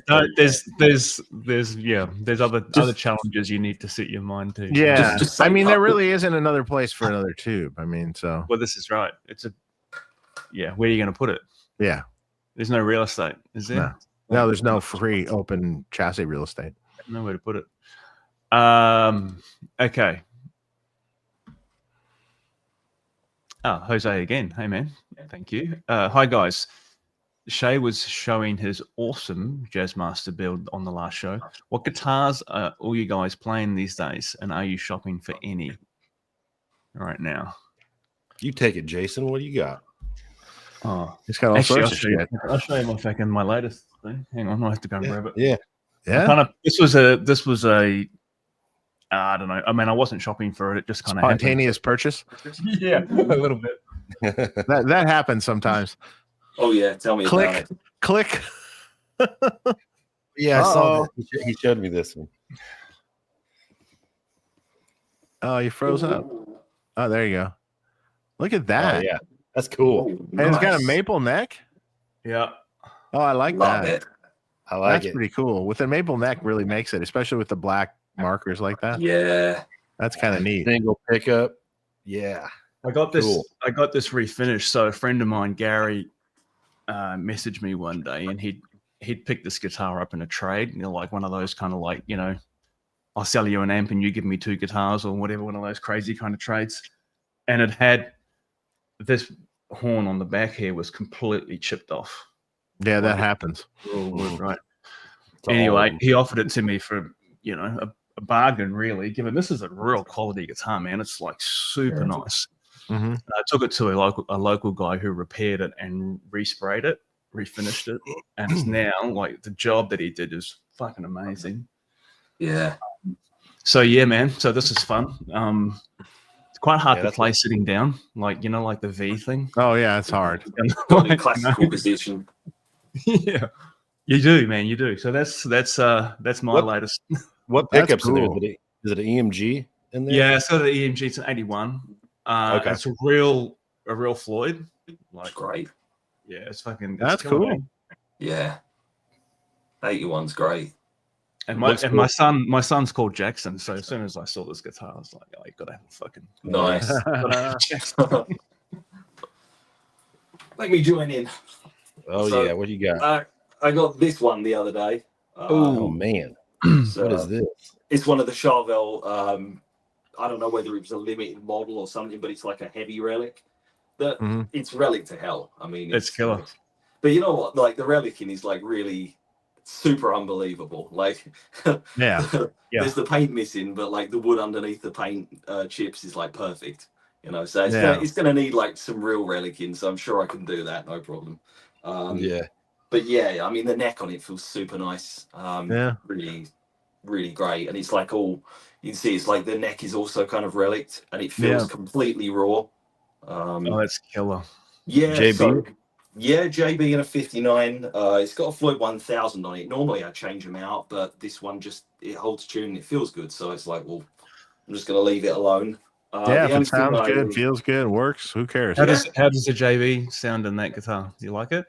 Sounds decent. You know, I haven't been using JBs for so long. I've been playing bare knuckles mostly, and because it's been a little while since I played a JB, I plugged this in. I was like, fuck, this is like really round on the bottom end, and I'd forgotten that JBs have got that kind of loose thing. But JBs, they sound so good boosted.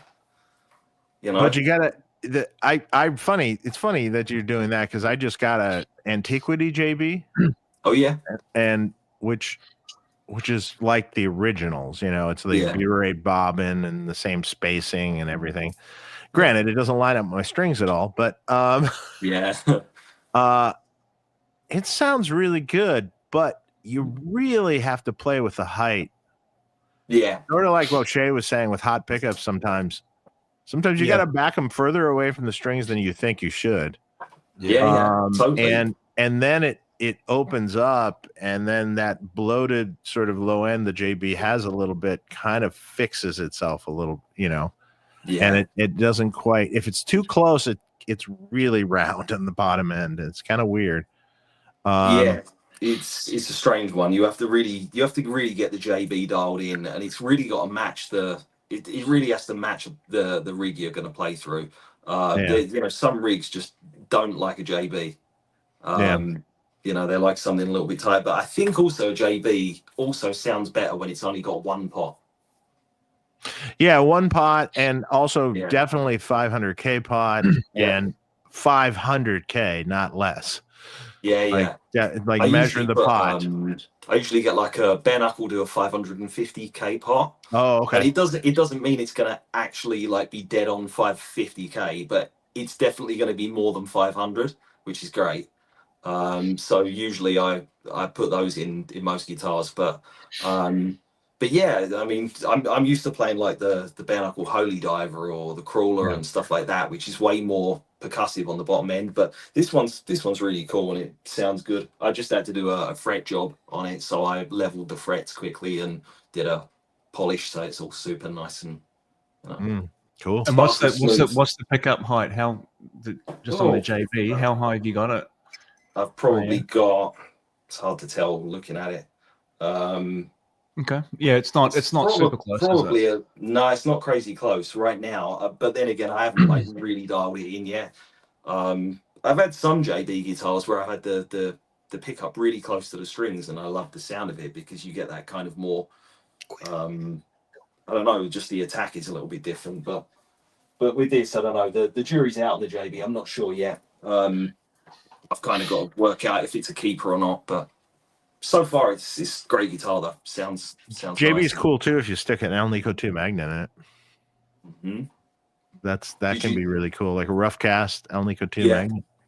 Yeah, even rough cast Alnico 5 is cool. Yeah, it's still like a big difference to the. I think the Antiquity JB might have a rough cast magnet in it.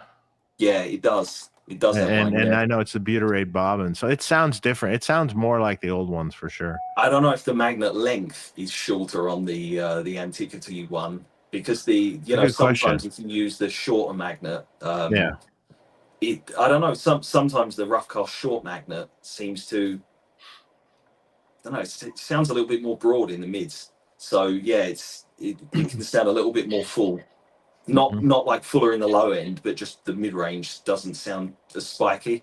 Right. It's just a bit more broad sounding. So, but yeah, I've got an old like early 80s original JBJ. Yeah, I have one. I have a couple of those. Yeah, that one's Put got that one back up again there. Oh yeah. So we go there. Oh, look at that. Let me switch it over. JBJ, yep, I got one of those sitting in my bin. Hey. Yeah, and they've usually got the long legs on them as well. I think. Yep. But this one measures like nearly 17K. Yeah, and it's not trembucker spaced. This is like normal spacing, so it's a hot wound JB. I know that like a few friends who have got like a handful of these JBJs, JBLs, and things like that. They're only measuring like 15.8 or like 16, but this one's like really hot. But I don't think cool. Any guitars to report, Shay, Dave? Nothing to. I don't have anything new. Nothing new. I've been looking and I just like slapped my hand. Other than that, I think I showed that Star guitar, right? The Tokai. Oh yeah, that was pretty cool. That one was fun. Yeah, no, that was the last one. Yeah, I gotta put. It's funny. I have a JB earmarked for that guitar because the way that guitar sounds, I think the JB would be perfect in it. Yeah. Because it's a little like in the pickup I put in it, it's a little on the bright and thin side. So I think the JB will just make it sound perfect. Then I got an old one, but it needs repotting. And I'm supposed to take it to Seymour Duncan to repot it. But that means I have to drive an hour and a half or something to take a visit during the week, which is hard. Yeah. That's a big commitment. But they're going to do it for me and like hang out, and check the place out and stuff, which would be totally fun. But just haven't been able to do it yet. What do you got there, Dan? Oh, this one's got this Bernie. This has got an original 1980. Hey, I got one of those. Yeah, it's a great guitar. This one's been this has got a completely new fretboard and all like new inlays and stuff. It's all ebony now. But the pickup that's in it is an original Gibson Dirty Fingers. Ah, cool. So it's the same as Sykes's one. Funny enough, it's like the serial on it and the year and everything is it's like almost identical to the one that's in his guitar. Wow. And but it's not potted, and it squeals like a motherfucker. Yeah. So yeah. So We got a I'm gonna get sister. it. We got a sister one here. Nice. Oh, look at that. nice. Holy shit. Yep. Yeah. What pickups Beautiful. in that, though? Love the fucking zebra. Those are some Motor City pickups called T-Rex that aren't very advertised, but they're supposed to be kind of like T-tops, but Yeah. not quite. They sound really good in this guitar. So we got a guitar show and tell here. Oh, a relic version of there you your. go. This is Jason loves this guitar. It's on a lot of the YouTube videos. Yeah, I think I love it too. It's awesome. We're gonna have to Yeah, make a it's, Friedman version of that guitar, aren't we? Dude, these are it's literally the best. I mean, I love the shape of a jazz. Like oh man. I don't know if you guys saw that one that Friedman version. Misha was posting one the other day. Like he's a Jackson version that was like blue. I don't know if you saw that one. No, I didn't they're see just it. great looking guitars, man. Yeah. So you've been shopping for Jazzmaster parts, haven't you, Shay? You'd keep looking. Yeah, they're just fun. They're light too. They're just light. They sound good. Love it. Yeah, we should make a run of those. Should. Yeah. Do it. Right now we're in the prototype stage tell. of the Star guitars. Oh, we're gonna do. Oh, yeah, sweet, man. That's cool. With the Dan Electro headstock. Oh, yeah. Okay. Oh yeah. And all of them are going to be whatever the limited run is. We're going to do. All of them are custom painted too, like a different kind of crazy graphic on all of them. So those are going to be fun. Killer. Really cool. All right. We got a super chat here from Brad. Hey, dude. You modder guys are crazy. Yeah. Dude. Anyone watch that? Brad's just posted part 5 of a 2203 restoration that he did on YouTube. I saw that mess. Yeah. Oh, I need to watch this one. Someone did a kind of Lee Jackson style mod on this poor 2203, but so okay, someone did a Lee Jackson. Yeah, it looked like a Lee Jackson mod, essentially, at least from what I was gathering. But it wasn't Lee Jackson doing it, so it was twice as bad as a Lee Jackson one. So it's worth watching. If anyone hasn't watched Brad's videos on his YouTube channel, you have to go and do it because you have to subscribe to his channel and then check out the intro video, the first part 1 of this 2203. It's fucking hilarious. I still say the best videos ever done is the Lazy J one. Yeah. Oh my god, yeah. Have you watched? Did you watch that? Yeah. I was fucking laughing my ass off. I was dying. I was like, ouch. It was brutal. It was brutal. But it was good. It was funny. It needed to be said. Well, I think it provoked a response from the manufacturer, didn't it? I'm sure it did. Oh, yeah. Yeah. Oh well. Oh, yeah. Then he's obviously doing it right. If that's what's happened. All right. Jolly Bobby, I can't even say that. Love my new P90 Vintage T Seafoam Green, Dave. Tom Quarterback cool. sets all of his vintage Gibson P90s real close to the strings using foam underneath. Can I expect your P90s to perform similar to his pickups? Geez. I mean, I don't know. It depends. I mean, the old pickups and each guitar is different. So yeah, I would play with that a little bit. I don't think you necessarily have to get it super close, but really you have to listen. You have to use your ears. People like you guys ask us these questions. How can I get this tone out of the amp? I don't know. Here's what I've learned over the years. It depends. Yeah. Well, it depends on your hands is what it really depends on. So what I've learned over the years is, okay, so someone asked me, I want the James Hetfield Jose Metallica tone. Okay. Or I want the Van Halen tone. I go, how do I set the amp? I go, well, first of all, the James Hetfield tone, it didn't have any clipping diodes. So it was just like a three-way. Like the Bob Rock amp is just a three-way, standard three-way. Right. It's not as gainy as you think. Yeah. And let me tell you this, you probably set the same settings for each of those tones. It just depends on if you're playing like James Hetfield or you're playing like Eddie Van Halen. I don't think your settings are going to be all that much different, to be honest. It's not like a magic bullet, these settings. No. It's just like, okay, a little brighter, a little darker. Okay, a little more mid-range. Okay, but there's subtleties there, and it's more about... So it's funny. Someone should do a video of where they play the exact same amp with the exact same settings, but they play the different styles through it. Yeah. With just the guitar, or different, maybe different guitars, maybe different guitars. Yeah. Maybe you play the same setting on, let's say it's a Jose amp. You play the same setting in the Jose amp with the EMG loaded something another, or then you play it with a vintage PAF loaded something another.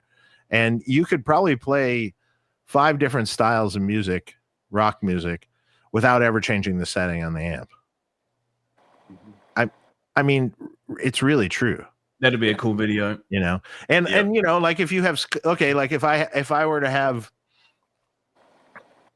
let's take famous guitar players and you had Scott Ian come in here and play what he does through the same amp, same settings, versus George Lynch versus Warren DeMartini versus Joe Blow off the street.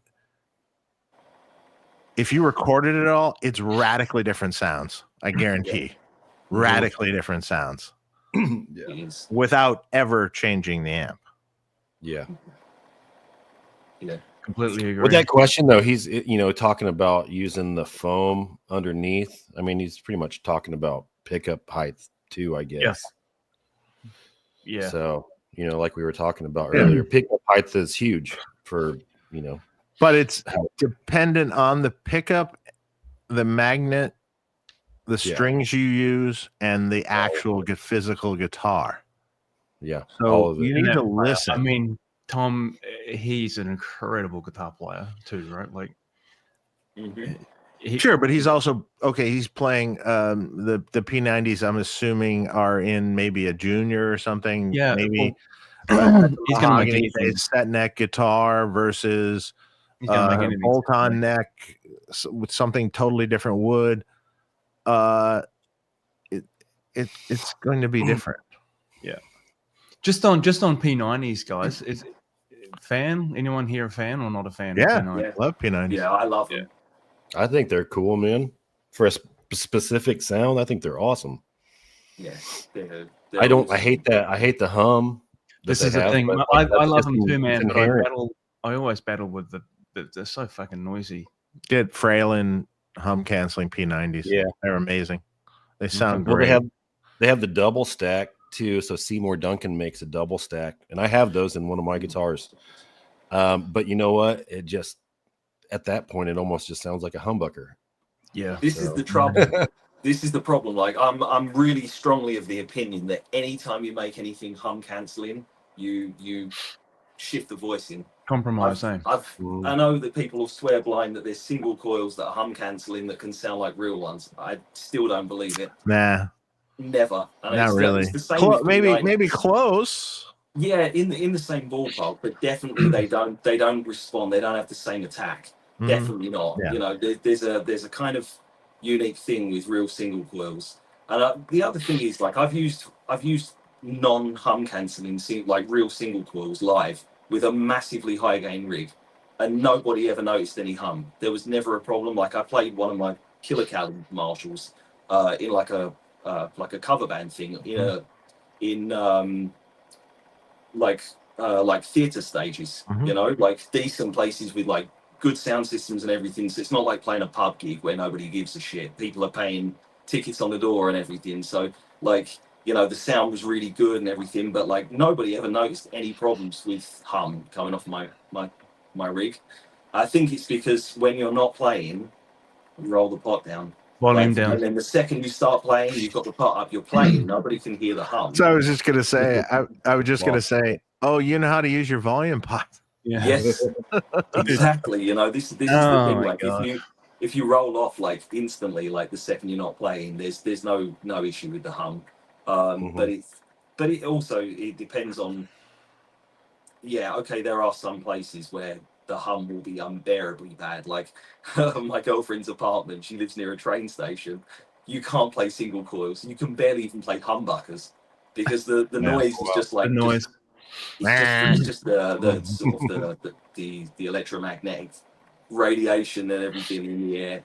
So, but generally, like I've not had an issue with singles or P90s being a problem with the hum. It's just that in a studio environment, I guess, yeah, you don't really want to hear it when you're recording. It's annoying, but live it's okay. All right. They do have a certain sound. They're cool. They do. They do. I just because this room, it's reasonably noisy in this room, so I do struggle with the P90. Yeah. So this is Harrison from White Cloud Audio. Hey Harrison, thanks for the super chat, dude. So Harrison did a 2022 Rev F SLO mod using Jason's guide. Okay, that's the video where I think this was the bypass on the 39K cathode. I think that's what you're talking about. Yeah. And then change the voltage divider before that stage. Okay, 470K across it. 47K grid stopper. Sounds great, but high hiss and oscillation past noon. Okay, so it's kind of back to the first part of this whole conversation, right? Which is like, if you mod an amp for more gain, what can you do to get rid of oscillation? We didn't probably talk about oscillation per se. Yeah. Shielded wire, way more shielded wire, way more shielded wire, or occasionally when you really have a pesky thing and you need to fix it and you can't fix the lead dress, you know, maybe a very small picofarad cap from input to plate, like 10 picofarad or 8 picofarad or something really tiny. A lot of times that'll fix some weird little oscillation really fast and easy, and it's nominal on the tone change, you know. But this is a boogie we're talking about, right? It would be it's a rectifier. It's an SLO. Boutique Amps SLO, I think is what he's got. Oh, so he was modifying. There's other things you need to modify in that to fix some of it. I mean, there's, you know, there was already more gain added to that era SLO, and personally, I like to go back to the Soldano values on that, and I think it sounds better. And then, also, I mean, there were some other updates by the factory that were done too to the loop and different things, but you know, what's really cool on that is if you go back to the original SLO values and then add a negative feedback knob to it, so you can vary the negative feedback a little bit, that from where it's at to more, you know, or less, bigger feedback. Yeah, it's great. Great to have it on there. I think the main thing, Harrison, if you put that mod on a switch, which a lot of people will do, right? I mean, in general too, right? Not just this example, but a lot of people will they'll mod it by, you know, putting a bypass cap on something or whatever, right? But they want to put it on a switch so they can go back to the stock value. And as soon as you do that and you're not shielding, if you just like running normal cable, that's I don't know what you've done, right? But if you put it on a switch and you've just used normal unshielded wire, as Dave said right off the bat, that's probably the first place to look. If you shield that and you've got your gain under control, it shouldn't oscillate. It's funny. I just did an amp, one of those for someone, and in that newer SLO, there's an extra filtering stage that's not used. Oh wow! It's just in line. I'm not exactly sure why that is. What do you mean? Like you mean meaning? Okay, you know where it splits to the two parallel modes in an SLO, the two parallel things. There's a filter stage before it that's like a 47 mic cap, I think, and a 10K resistor, right? In line with those, that it's not tied to anything. There's nothing off that node. Nothing off that node. It's just in there. Drop and smooth in then. I don't. Unnecessary. I don't know why, to be honest. I don't know why. It's unnecessary. Unnecessary. You take that resistor out, you take that cap out, and then you change the parallel mode resistors to 15Ks instead of 10Ks that are in line with the parallel filter caps, which is actually how older SLOs are. And then you change some of the extra gain stuff to the stock values, and it's cool. And then like in a perfect world, I told this guy, I go, originally that amp was designed and tweaked around Chinese 12AX7s. I go, if I can get you a good set, a cool Shugong Chinese 12AX7s in here, man, it'll sound amazing that way. And I did all that stuff for him, and he's like, this thing sounds amazing. Now I don't know which amp I own to play. He's like, it just like little tiny things. I'm not saying the extra gain they added isn't valid or good. It's just down to taste, isn't it? But it's just down to taste, yeah. Yeah. So this is it the one, Dave, where they're using a 220K plate rather than 100 on one stage or something? Yeah. Yeah. Too much. And then they changed the what was it? The 470K 1 meg voltage divider. Mm-hmm. And it's I think the 470K is smaller or something. So it's just two little resistors. It's not really that big of a deal, but makes a difference. I kind of like I'm kind of the SLO thing. I'm sort of like a purist with it. So it's like if you want an SLO, you want the SLO, sound kind of, the best sounding ones are that amp Shay that we fixed that belonged to Mark, the Mike Soldano modded JMP. Oh yeah, that's because the front end, the first stage is that 0.68 2.7K instead of the one mic 1.8K.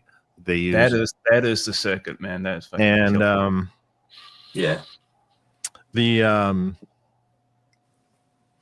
seeing that amp, and that was probably done in the late 80s, right? I think we figured out that was like a pre-production mod.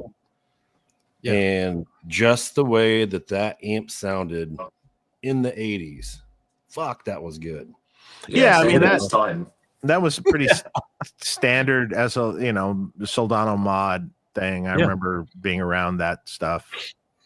It was great. He had many, it's cool. Yeah. But the other thing in the SLO is the first coupling cap, it's like it's shrunken in the lead stage of the SLO, but not so much in the crunch stage. And the crunch stage is then too woofy. Mm-hmm. And then the lead stage is maybe too tight. There's a balancing act you need to do there too. But you can do that, and you come off the plate and you split with two different coupling caps, and you can then decide on each channel what it's going to sound like. And by doing that, it's really cool. You can get it really cool. Where you're switching between the channels, like say you're on the crunch channel or the lead channel, and it's like more gain, but it's not like a different frequency response, Just like, ooh, more gain, cool. Okay, great. or the crunch, you know, where it's okay, that's cool, but it's tight still. I remember, Dave, we had this conversation a few years ago, and there's an amp kicking around here in Australia that has all those mods. Yeah. I think I walked you through that. Didn't I? I remember doing it. It's like, it's fucking cool, man. And then it sounded great, right? When it was done. Yeah. Except the extra filtering stage is something that I realized later. I have to go back and have a look at that. Yeah. But, the guy that owns that amp he messaged me about a month ago. He's like, you know, maybe the second owner or something since I did that mod. He's like, man, what did you do to this amp? Sounds fucking amazing. Perfect. Yeah. All right. Mad Max, thanks for the super chat, dude. Early UFO Schenker, phenomenal album, was a great Marshall sound. What amp is best to buy for that? Could be a question for you, Dan. Probably, I mean, you know, like a 70s 50 watt Marshall, super right? lead. Yeah, super lead. Yeah, I'm pretty sure it was always 4 input models. 50 watts, the lower, you know, the lower voltage type amp. And yeah, I don't know what speakers he was using. I would imagine. Wasn't it early or like earlier 70s 50 watt? It could be, yeah. I think so, which is not low voltage. Maybe like 73, 74, something like that. It could be. And by then that would be a super lead. Yeah. For sure. Yeah. Just an old 4-input Marshall. Yeah. I mean, yeah, I think you can get that sound even if you use a late 70s, you know, 50 watt or something, it's still gonna get in that ballpark. It's gonna get you there. Yeah, power exactly. And the big part is the hands. Let's be honest. Yeah. Well, having it turned up really loud. Schenker can play through anything, and he still sounds like Schenker. It's like, yeah. You know, it's crazy. Man. I mean, when I saw him earlier this year, he was playing 2205s. No way. He was playing, and he was playing the earlier ones that have got like the channel bleed and all. They don't sound good to me, but like when he was playing them, man, it was like fucking godlike. Yeah, you know, really. Yeah. Like, this is where hands come in. Yeah. Yeah, those amps exactly. sound fucking terrible. I guess they sound terrible, but it's where hands come in. Yeah, I know. Yeah, I mean, look, I can imagine. I can imagine. It's just hard to believe. But then again, same with John Norum. Like he owns some of Schenker's 2205s or 2210s, and like he's another one who gets like incredible tone from those amps. And absolutely amazing tone. And then you know. The average person goes and buys one trying to get that same sound, and they're like, fuck, this has got to be broken. You know, it's just... Right. Totally. So, Warrusk, thanks for the super chat, is asking, Dave, is the Jose able to be ordered with any custom Tolex and non-gold color? Sure. I don't know what you mean by non-gold color other than like, yes. Basically, you can get any cosmetic you want, but well, first of all, you have to be able to purchase it. You have to get a notification of that. But then we'd have to work out something on the custom stuff. But it can be done. You mean non-gold as in like knobs and... you have to tell me more of what, you know. Your number has to come up. It's going to be a little complicated, but your number has to come up, and then you have to kind of buy it, and then we're going to have to give you another invoice for some extra cosmetic changes. But yes, it is possible. Oh, that's good. Cool. Man, Dave, I think it's been a bit ago. I saw somebody had re-Tolexed one of the Jakey Lee heads in that matte amp green. Did you see that? I don't think so. Oh my God, it looked so sweet. It looked so cool. I was like, damn, I need to put out an amp that looks just like that. With that matte amp green. Yeah, colors are fun. Yeah, they are. Colors are fun, man. Some of the I recently we got some swatches of some stuff. Some Asian source on some Tolex or something that the Tolexes were amazing. But holy crap, could you make something that was so assaulting on your I can't explain some of these Tolexes, like bright shiny metallic, like bright shiny metallic pink or orange, or like so metallic and bright and gaudy, it would just painful to look at. I'd love to do some of those. Yeah, I love that shit, I just man. want to see what they come out like. How gaudy can we make something? You know, like how insanely gaudy can we make it? And then does it become cool at that point? Yeah. The, And will they the buy? Tolex is as loud as the amp. Yeah. You know, there's just guys that will only buy an amplifier if it's black. Like they won't buy anything. Sure. Yeah. Totally. We've done a lot of custom Tolex stuff over time, though, like tons of different. Oh yeah, I always love those pink ones. Those BE 100s. Pink ones come out great. There's one on the floor right by me over here. Yeah, dude, those look so cool, man. Yeah, they look really good. White panels and clear knobs.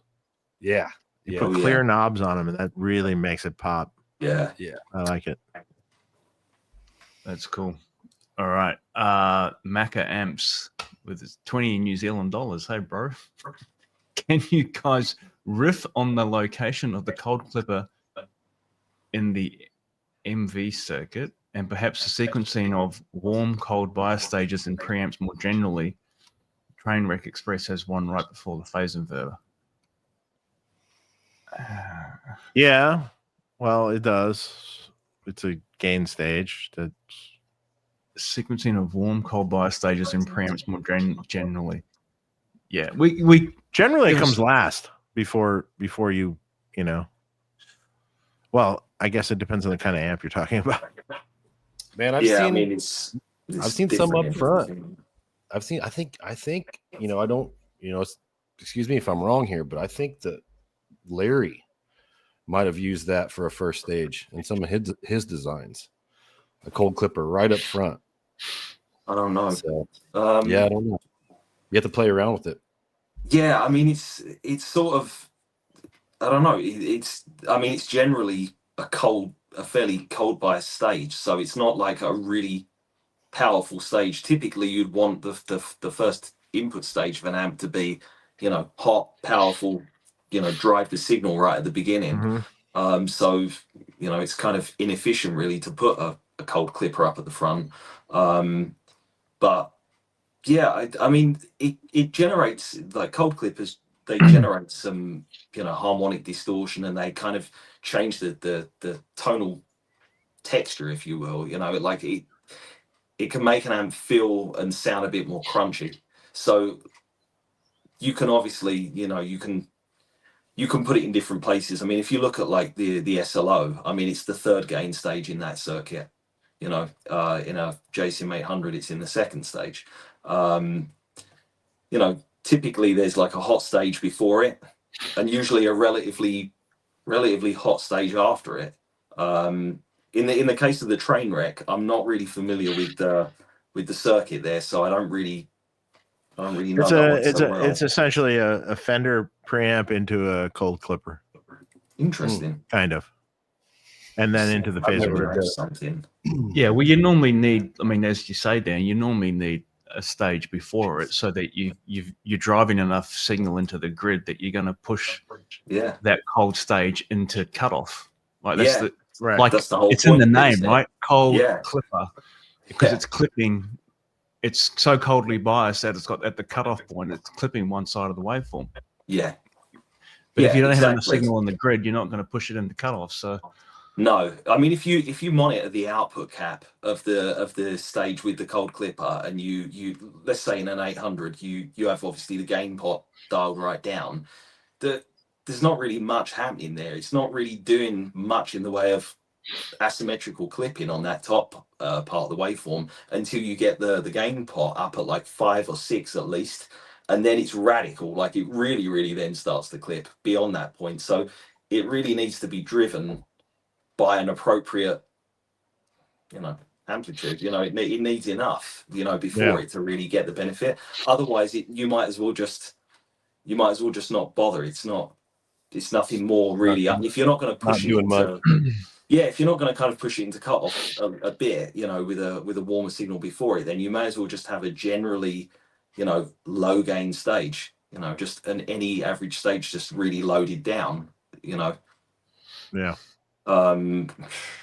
There's no real reason to use a cold clipper if you're not going to do that. So yeah, the train wreck. I'll have to have a look at that and see what's. I mean, I guess the signal before it is obviously hot enough to actually utilize the cold clipping stage, and then that's going straight into the PI, like asymmetrically clipped. So, Trainwreck Express. Let me Google it. Schematic. Okay. I've gone back to the normal chat here, trying to find. I've just been looking at the super chat. Has anyone seen any? I see one that I see one that's a cool. I mean, I think this is a good question. Vox Pathfinder 15R doesn't seem like guitarists are buying gear right now, and I think that's a good question. I think the market right now is extremely selective on what's going on. I think it's been like that for a while, though. Yeah, a lot of stuff in the middle is kind of sitting around. Yeah. You know, it is a really strange market right now. Yeah, the time of year really affects this as well, though, because absolutely. Like summer holidays time, people are not prioritizing big purchases. You know, like they're not looking to spend $3,000 on an amp when they've got to pay for a holiday. You know, or you know, it's like they're not looking for indoor activities. They're out. Mostly doing outdoor activities. You know what I mean? Exactly. I've definitely noticed that. In the northern hemisphere, you know, like obviously we're opposite side of the world here. But in terms of activity for me in the northern hemisphere, like in your summertime, it quietens off. It's noticeable. Yeah, we've talked about it a lot, Jason. I've noticed like right away when I started doing this, like as the year starts through the spring, you know, the market's pretty good. Summer hits and things chill out. This is normal. This is a normal thing. It's so normal. And then as soon as one leaf hits the ground, you know, I'm getting 30 more emails. So it's interesting how that does happen. Go and shake the tree, man. We can get some speed the process up a little bit. You know? It's interesting actually. Like this year, like for me, normally throughout the summer, I'm always away in the summer for like minimum one month or more. And normally I don't hear a peep from like hardly anyone, like right in the middle of the summer. And I said to my girlfriend this year, I was just like, you know what, like, you know, I'm not weirded out by this. I know that to expect that it's going to be quiet in the summer. And 2 days after I said that, like, there's been a wave of like mod requests just hitting me left, right, and center ever since. Yeah, sure. It's already starting right now. Yeah, it's already starting. It's really now. I'm just like bombarded by messages every day. Crazy shit. It's cold in the Midwest again. I was wearing a hoodie yesterday. So really? Yep. Yeah. Starting to cool off. Yep. Perfect. Slowly getting there for us as well. It's like in the low 20s now. We're just starting to warm up. We're going to have this weekend we're going to hit 23. And that'll be the warmest it's been since last summer. The exact opposite. Yeah, not us. We're hot. No. Yeah, you just have perfect weather all year round. Yeah, you're just fucking hot all the time. It's either really hot or just warm. Yeah. And it doesn't rain much, right? Doesn't rain at all. I mean, it's so even in rainy season, it's not really like that much rain. It's just you might Well, yeah, if you need any, just let me know. Like I can just. No, we don't. Well, we actually do, but we don't. But yeah. We get enough for the whole fucking planet. That's for sure. Well, I can tell you, man. I went back to visit my parents in New Zealand, right, in July, not long after I got back from Indiana. Actually, I was over there for a week in Auckland, and it rained all fucking day, every day. Oh And man. it reminded me why I don't live there anymore. It's like, Wow. man, so much rain Brutal, there. man. Oh my god, Soul destroying. it's terrible. Hey, Brad's just saying he just traced out an Australian-built JTM 45 where every cathode resistor was 10K. Oh. Yeah, Of well, course there's, it Who built sounds it, like man? that. actually, it almost sounds like something Marshall would have done because they didn't have any resistors or something that day. Yeah. They ran out of 2K7. So it's like seeing the super lead amp that had 0.1 caps across the entire board, every Yeah. spot, and it was original. Yeah. Every spot original. I'm It's like, fucked up. what? 82K Yeah, plate just- resistors, occasionally 10K cathode resistors Yeah. because they made a mistake, maybe. Or Just sounds like a fuzz face, you know, like no matter where the controls it's no are set. good. It's no good. No good. It's like you guys were drinking that day. You went to the pub. Oh yeah, they came back hammered, clearly. Harrison's saying that mod, that slow mod that's oscillating, it's not on a Switch. Oh, So man. If you- yeah, I mean, if it's not that, then maybe it's lead dress, or I don't know. if you want to draw out, man, if you want to draw out what you've actually done, like in a schematic, ideally, or if you can't do that, just like draw out the layout. We'll maybe we'll bring it up in a month from now and we'll have a chat about it. But you kind of need to know exactly what you've done, because I do remember when I played around with that mod, it was a balancing act because it just set the amp. Well, the first thing I noticed when I first got it up and running, it just went straight into blocking distortion. Yeah. So there's Exactly. there was a bit of playing around with it to get it sounding right. Yeah. That's the thing when you go dropping the cold clippers down low, if you're not, you know. Yeah. If So you're not much careful, gain that can just make becomes stage, just yeah, you just get like a blocking distortion fuzz effect. Yeah. Man, we need to almost go back up in the chat and look at some of these questions because we talked. We for had a the long first time. question talking about that I mentioned about a rack mount naked amp. Oh, here we go. Let's go. I'm right back to the top. Oh, okay. Cool. Rack mount naked. Oh, you had Billy on. Yeah, that was cool. Yeah. Wait, let me read that again. Okay, well, so it would be a rack mount amp. Can you share a little more, if you can, about the rack mount naked? Did you say it would be a possible? 2-channel amp, and it would have a clean channel that's more Fender-esque because that's what Billy wanted. Mm-hmm. And it will happen. That's a guarantee. I got the go-ahead to do it. So it will happen. It's just a question of getting it all together and making it happen. Which is 1 year from now. I mean, maybe. Yeah. Yeah, maybe. Usually takes a while. That'd be cool though. Jason, and the next question, someone else asked. He wants the naked, but if the rack is convertible to a head, I might do a head shell that you can just put the rack mount in, like a Tolex head shell or something.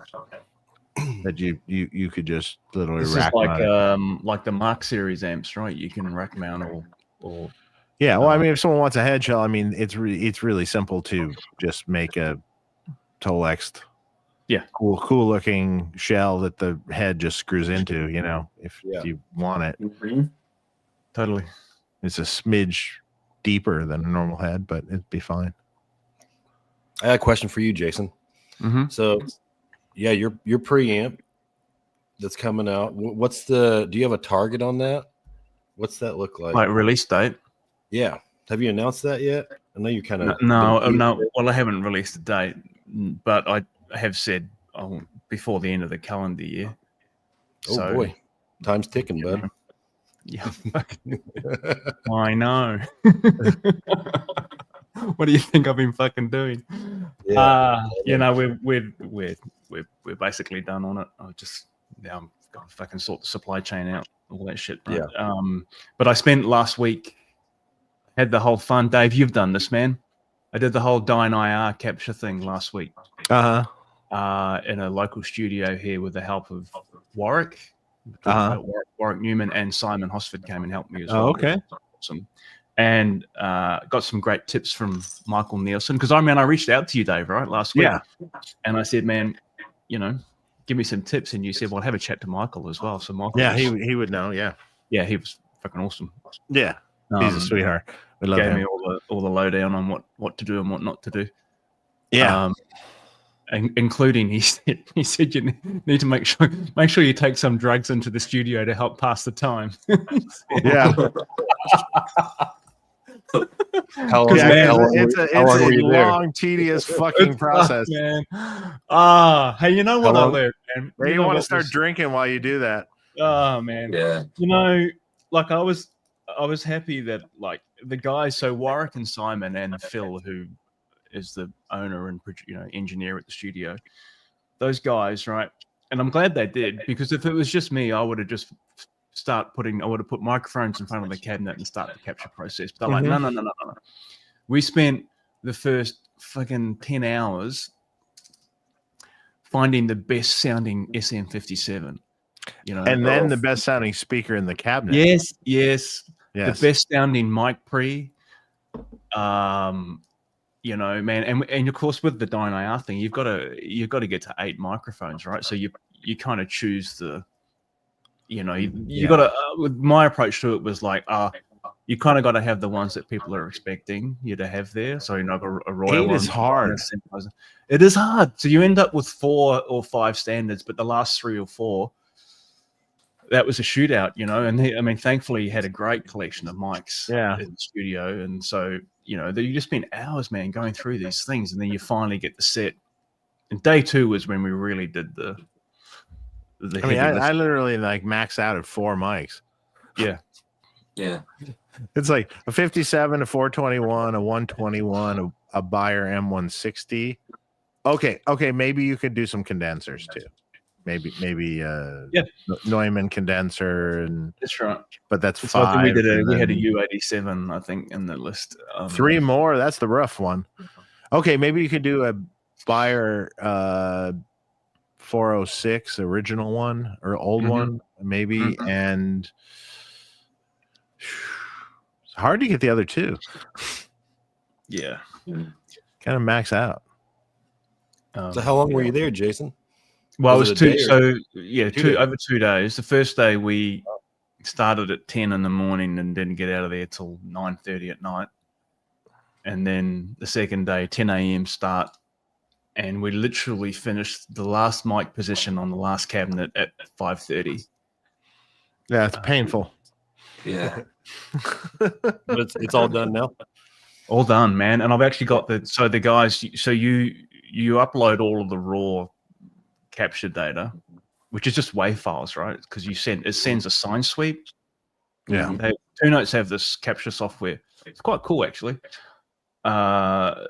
because you've got to capture a shitload of mic positions for each cab. You know, there's 8 mics.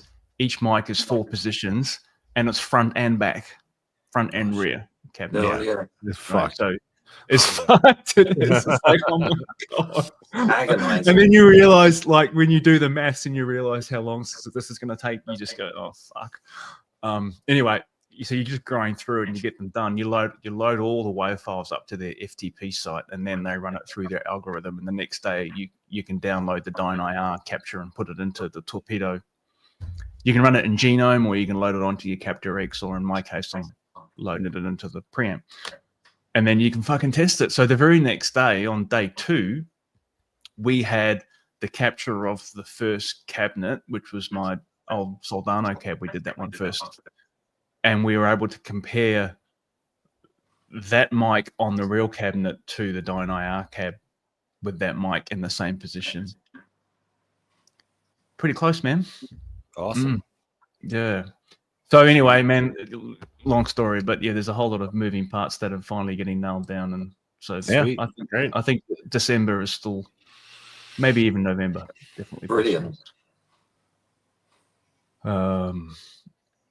Dude, this question by Limpu JJJ pretty early on in the chat. That's a good question. Which one? What are your opinions on that one? Yeah. JFETs. Yeah. This one? Yeah.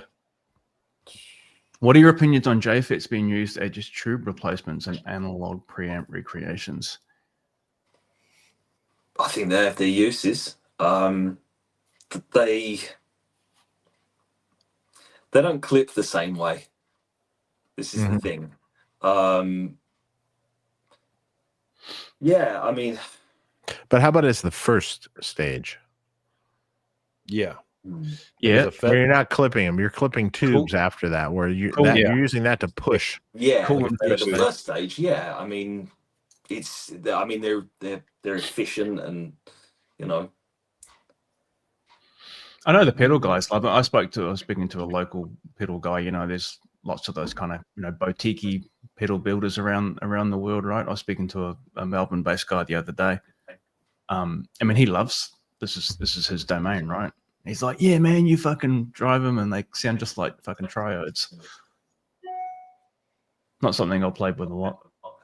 No, I've played around with using FETs as tube replacements in things like clean channels and stuff like that. Yeah, done that. Obviously, as well in like loops and things like that as well. Like I've done like the usual kind of MOSFET loops and things. But like I've used like LND 150s, as replacements for like tube stages, or like I've tried it as a cathode follower. It can work. It does sound a little bit different, but obviously you can tailor the top end response and everything differently. I've just found that they're usually significantly more powerful than tubes. So plate resistors and things like that, you're not going to be swapping in like a straight 100k resistor. If you're mimicking a circuit that was a tube that had 100k, you might want like 47k or something like that. Or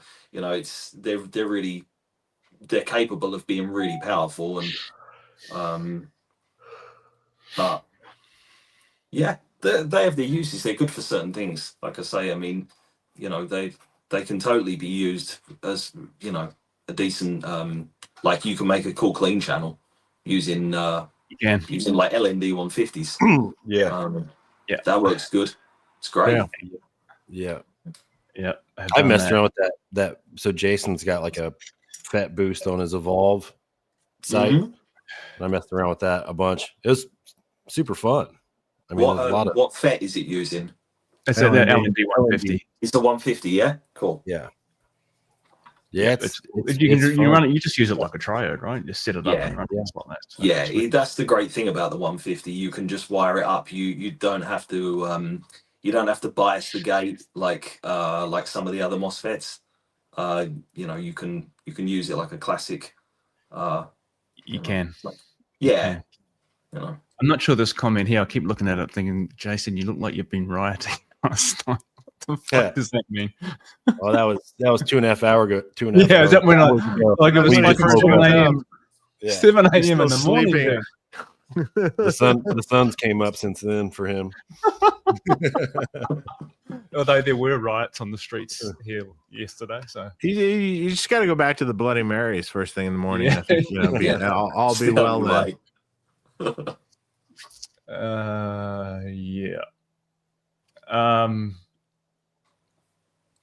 Marvel Harris is saying, I see my amp in the first box to Dave's right. One of those boxes there, Dave. Oh, yeah? Really? Maybe. Yeah, maybe. I don't know. I don't even know what's here. It looks like 3 large box Marshalls ready to be modded. No, they're done. Oh, they're done on the way out. Nothing better than that, man. Oh, nice. No, I don't think. Let's see. No, none of those are you. Oh, no. There's other boxes. Now he's going to be bummed. Yeah. We're getting to yours, I'm sure. Actually, we've got another super chat here. I'll just hit this for a second. So this is Mr. Woodchuck again, Eddie. Hey, Shay, are you going to join Jason and Dave on the rack preamp train? 2026 year of the rack. That's funny because I've had emails about it. Like, oh man, they're asking me for a preamp. I haven't even touched it. I haven't even thought about it. So if it was to ever happen, it's definitely no time soon. You know, we'll let Jason come out with his, and you know, hopefully it does really well. I think it looks sweet. It's really cool. Yeah. And hell, I mean, look, if there's a market for this stuff, we'll make it. Well, look, you know, I mean, I think there's a market, and Dave, you already know this, man, because you already done it, right? But there's a market for these hybrid style direct to front of house or direct to console or direct to door products. Oh yeah, right? It's fucking like the response. Because I opened up a waiting list when I did the video with Brett, and the response I've had to that is, you know, there's way more than for any amp head that I've put out before. Yeah, way more. Yeah. We sold a shit ton of those preamps, you know, the pedals and stuff. Yeah. It's a perfect solution to a problem a lot of people run into. So it makes sense that it would, you know, sell like hotcakes. I mean, it would be great, you know, such a small, I mean, we ship out huge amps all the time. You know, the shipping would be nice, you know, shipping out smaller stuff. Be a lot of benefits to it, but you know, if there's a market for it. Yeah. You guys are going to make it all damn popular again. Damn it. Shit. I want to keep making these. Yeah. I'm just searching through this. Searching through the comments here, guys, trying to find the next good one. There's a lot of. Sorry. Answer the call. Put them on. No. I can tell. This is just like, oh, someone's calling me from a landline. That's the first warning sign. Right? And you're live. Right? Someone fucking. That's the worst problem. Yeah, right. Yeah. Calling you from a landline, they're not. Yeah. It's a kind of. It's like an electricity company. Who has a landline anymore? Trying to do a survey on your, you know. Oh, and by the way, we're running this special at the moment. Every 800 should come with an OD1 tape to it. Yeah, indeed. What do they call that? The isn't that Jersey rig? Doesn't that have a name? Was it the SD one or the OD one? They used to call it. OD1 was the OG original fucking thing into those amps. You know that. Or I had friends that used Boss EQ pedals. Yeah, there you go, man. There you go. I have that exact pedal, old one. Look how beaten up it is. Look at that. I love that. This is the best combination. These two in front of a JSIM 800. Nice. Oh wow, you're doing that the Tecro that. Yeah. Totally. First year BF2. Yeah. So when you do that, Dan, with the flanger set like that, what's it doing? It basically you set the manual maximum and then everything else off, like 0. And if you move the manual, you can kind of hear it. It sounds almost like you've got a parametric EQ running, and you're moving it's weird though, because it isn't like a linear thing where you move that control, it moves the frequency. It doesn't work like that. It's just a weird happy accident, I think, that he landed on. But yeah, it's just really cool because it tightens the amp up like crazy tight. And it doesn't flange. It's not moving. It's not doing the whooshy, you know, airplane thing. It literally is not. It's not moving at all. It just sounds like it's almost like the thing you get like with a cocked wah, but it's way more narrow in the bandwidth. Really, God really damn it. aggressive sound. Now I want to get one. The flanger. I have that pedal. I have the pedal. Yeah, I need a flanger. You have to have one. If you've got an OD1, oh man, I'm you need the curious BF2 now. Yeah, we're all running to Reverb and buying one right now. Yeah, I've got one in the shop right now. Do you think that the like an SD1 or an OD1 old ones versus the new ones sound different? Yeah, they do. They do sound a little bit different, but like the thing with the OD one is that they made these with all different op amps, and I know a lot of people will say, yeah, you've got to have the 14 pin long chip in it and everything because otherwise it's shit. Like both of the ones I've got the 8 pin one. Yeah. They've got the JRC 4558 in them, but they've got a different version of it. One of them's got the one that ends with the 2Ds, and then this one has got DX on the op amp. The DX one is the one that is like shit hot, but I don't think I've ever seen another one with that chip in it. But yeah, they vary a lot. You know, I've seen some from the same year, like I was chatting with Andy Sneap about this a little while ago, and he pulled one out at the studio and he opened it up and checked inside, and his one has got the other one, I can't remember what they call it. It's a 4558 chip, but it's a different brand name that's on it. And again, those ones, they sound different. They sound really more like tight. They're like more tight and clear sounding, whereas this one's like more saturated. But like, I've A/B'd them like back to back, like on a switcher and everything, and they do sound different to each other. But yeah, they're all cool, but I think you kind of need more than one. You know, that's my excuse. They all sound different, so yeah. I'm loving But that the little fader trick. SD ones are great too. Sorry. So how's your amp switcher? Oh, the amp switch is great. I actually haven't used it in the last week since I've been back, but I'm sure I'm going to be using it, you know, more over the next coming weeks. But yeah, it's just a great Super thing useful. Yeah, it's just brilliant. Whenever you're in doubt, you know, like when you make something new or something, you start listening to it and you're like, does this sound good? I'm not sure. I don't know if this sounds right. It sounds weird to me right now. That's when you pull out some reference amp and you put it up against it with the amp switcher, and then you go, oh, okay, that sounds great. Yeah. In fact, that might sound better than the reference. That's the weird thing, isn't it? Sometimes the thing that you think in your head up front is going to be like the better one, or the one that you thought already was better. When you test it against the reference, it changes everything. Yeah, I was just testing something the other day, which I can't talk about, at least not on air. That I was A/Bing to some different things, and I'm like, oh, I guess I got it. Yeah, I guess I got it right. It's fine. It's great. Yeah, you get to that point where you realize like any more tweaking is just like it's not going to benefit anything. No, what do you think?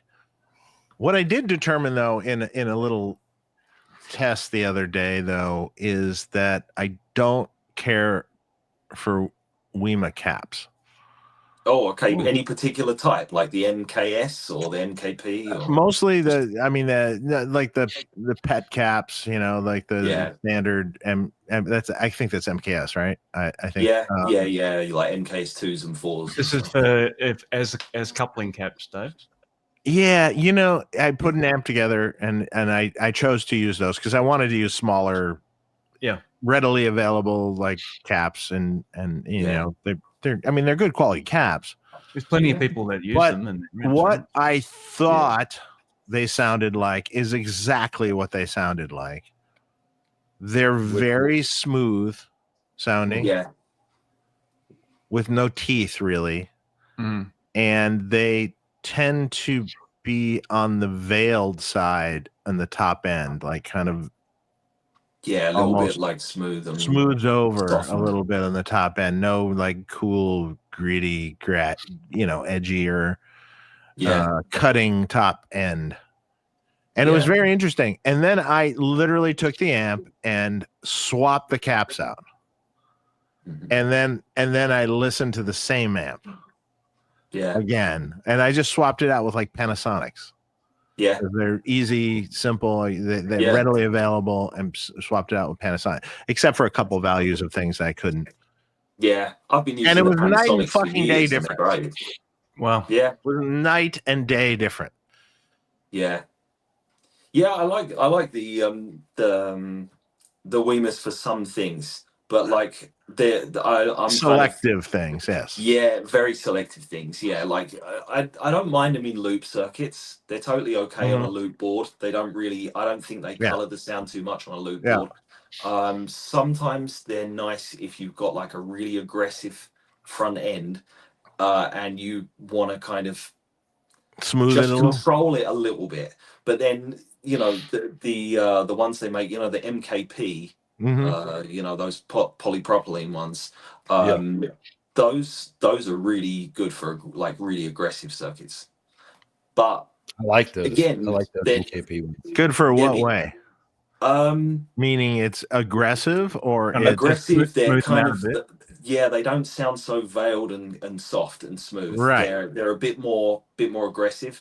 But then, obviously, it always comes down to whatever else you're using. Sure. If you're using ceramics or if you're using silver micas, some things just don't work good together. Yeah. Like I like them, but just for certain things, and I usually have to try them before I'll commit to it. Like I'll mess with them in a circuit just to see if they sound good.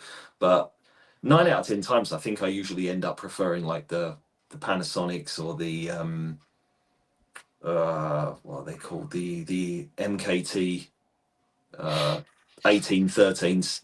Yeah, they're cool. I mean, they're kind of neutral. They're not massively like. Or if you're doing radio go wrong with caps, and there's also the MKK things from Kemet that are pretty Kemet good. are also good. I like Kemet. Or the R60s from Kemet, those are pretty good.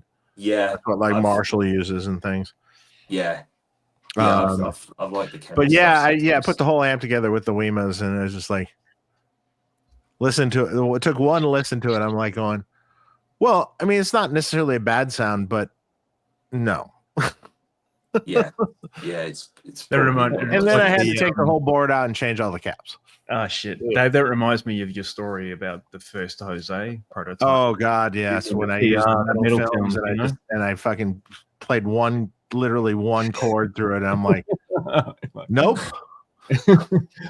Man, it's the only way. You gotta fucking, and then I put the regular resistors I always use, and it sounded fucking fine. You got to build them and play them, right? Yeah, it's one of those things again, though, isn't it? Like we were always saying before, it's whatever like this stuff is like matched with, and so many other things that come into play. Like I've done tons of amps with those Vichy PR, O2s and O3s and stuff, and I'm always fine tuning everything a little bit further, so it's not necessarily always following. It's not like in a production thing. Like for me, like I'm not necessarily having to. But production is interesting. They've got to be like, you're going to be making them the same every time, so it's got to be exactly, Yeah. I got a good story to throw in here. Mm-hmm. Oh yeah, we're at the tail end of our chat here. I got a good story that was really cool. It's been a few months, but it just popped into my head. So there's a local radio store. It's like a Radio Shack, but it's like a mom and pop kind of store here, and it's called Stancifers. It's in Bloomington, Indiana. And it was cool because when I started doing this, I lived 2 blocks from it, and you could go get resistors, capacitors. I miss those stores. Everything. This mom and pop shop has everything, and it was super awesome. And I still go there, and all the people that work there are super cool. It's a family-owned business that they've had since like God knows how long. But I went in there a couple months back because I needed something, and I was just looking around, and they had a shelf in the back of the store, and it said free. And I was like, oh, what is this? And it was literally stuff that they brought out of the basement that was super old. It's been down there forever, and it was all in bags and stuff. So what it was these giant boxes of old Sprague orange drops with like, I don't know if you remember, they had like a little case, and there would be a bunch of them in a little case, and they'd be labeled, all that stuff. And then they had bags of germanium diodes, vintage germanium diodes. I probably have like 1,000 germanium diodes. Yeah, all sorts of. What's it? Yeah, I know, right? Your pedal builders are gonna now they hunt know you down. Hey, if you need the plug, I got you, man. No, I don't know. What are those? Are they worth anything? The old germanium stuff? Who knows? Yeah, for sure. But yeah, I mean, it obviously comes down to how they test. But I mean, you can probably, loads of places sell germaniums like untested, and you just buy like a bag of them, and you might get one good one out of like 20, or something. So it comes down to how leaky they are, Yeah. But yeah, that was it. Just cool. That's really just got a bunch of and sometimes, I mean, some of those old caps, I'll use them sometimes. Yeah. On mods. I never do it for the kind of values you use. Oh, it had all the values. I mean, right. I got all the values of the vintage Spragues. Brilliant. Yeah, quite a few of them. Fun. Wouldn't use that stuff on modern production stuff, but I missed that. There used to be an electronic store right down the street from. Well, I've been in North Hollywood forever, but right down the street here called Electronic City, and it was just a store that had everything. I mean, you could get diodes and caps and Zener diodes and whatever you wanted, and like there was packages of stuff on the shelf and resistors and like. Do you guys still have those stores around? Literally, no, we don't at all. Literally anything, and then you could also buy audio cable and all sorts of other stuff. So anything you need, you pretty much have to go to Mauser or whatever. Like, yeah, you can't. There's nothing anymore. I mean, there is. I mean, there's something called Pacific Radio, which isn't parts. It's mostly like audio cable, rack panels, things like like pro audio kind of oriented things, but maybe a Hammond box if you're you need something. Project box, something like Project Box. But the one down the street was awesome, man. We used to do all sorts of shit there because literally we'd run from the shop. We need a fucking whatever. Let's just go over there down the street. This went on for years till finally they closed. It was old. It was old. It was there from the 50s. That's sad, isn't it? Yeah, it's kind of sad. Well, people used to repair stuff. Now they just throw it away. So that's why those stores don't exist. Because you can't repair it. Yeah, you can't repair it, right? You gotta go buy a different one. Unless you're really good with surface mount components. Yeah. Oh joy. You just get a new board. That's the repair job. A new board. No, I see that with other surface mount components, like like even in production today, it's like you get a bunch of extra boards. You got a problem with that backboard on that amp, okay, or that thing that has a surface mount and new, MIDI and everything. Yeah, just swap it out, throw it away. Easiest. It's way cheaper. Yeah. But the time and effort it takes to repair it versus actually swapping the board out just doesn't make sense. The board's not that expensive. You know that it's going to work too. Yeah, the board's not that expensive. It's like no, this is it. Yeah, it's even loaded with parts. It's like it's not. Yeah, we still have a couple of stores like that here. Like, wow, that's nice. They survive because they sell consumer products, so people go into these stores because they need a new phone charger or whatever, right? But at the back of the store or maybe behind the counter or whatever, you got fucking Zener diodes and voltage regulators and all kinds of stuff. So I mean, I will order everything off Mauser and places like that, but if you're working on something new and you're like, oh fuck, I just need this one thing, it is a luxury. Like, you can still go down and get it, Yeah, I know. We used to have one place here that shut down like probably, I don't know, at least 6-7 years ago, I reckon, maybe longer. They used to be called Maplin, and there used to be tons of Maplin stores. They were in pretty much every town, every city and everything. And you used to be able to go there, and I mean, they didn't have like the widest range of everything, but I mean, you could get like Weimer caps, you could get like every switch that you can think of, like rocker switch, toggle switch. You could get decent cable, like Klotz or Van Dam cable there and stuff. Yeah. You know, it was great. You know, it was really cool. But then they went under. Yeah. So, but it was great just being able to just drive down the road, go pick up like a handful of parts. You know, any basic stuff you needed that wasn't like super specialist. But now there's nothing. Like I have to get everything from RS. But Yeah. it's not so bad. Like RS, they do like free next day delivery, so it's like here, like 8 a.m. the next day, which is great. Here's a comment from Brad about surface mount, and Brad would know. Fucking there's nothing this guy can't fix. Surface mount is great, way quicker and easier to repair. Yeah, good to know. High voltage and high current stuff. Design is often inadequate. Yeah. Through hole for high voltage tube stuff. Surface mount for other stuff probably is a good combo. Yeah. Yeah, the old J car. This is an Aussie. The old J car walk of shame. This J car is the name of the store I was talking about. Yeah, it's like, man, when you go into these stores, right? Because the people that work there, obviously, 99.9% of their customers that come in are people looking for, as I said, a phone charger or whatever, right? And then when you have someone like me who walks in and I say, "You got? Can I get a 7812 voltage regulator?" They're like, "You want what?" What?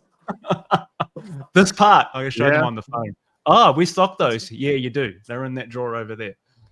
You know more about this stuff than they do. Yeah. Well, that place that's here, Stansefers, it's funny because it's an old mom and pop shop, and they've been there forever. Like the people that work there are all family. You can't go in there because, like, if you go, man, I need this electrolytic. Point, whatever. Yeah. Well, what are you doing with that? and then you're in there for an hour because you got to hear a story about somebody's grandson that is, repaired a Sovtech.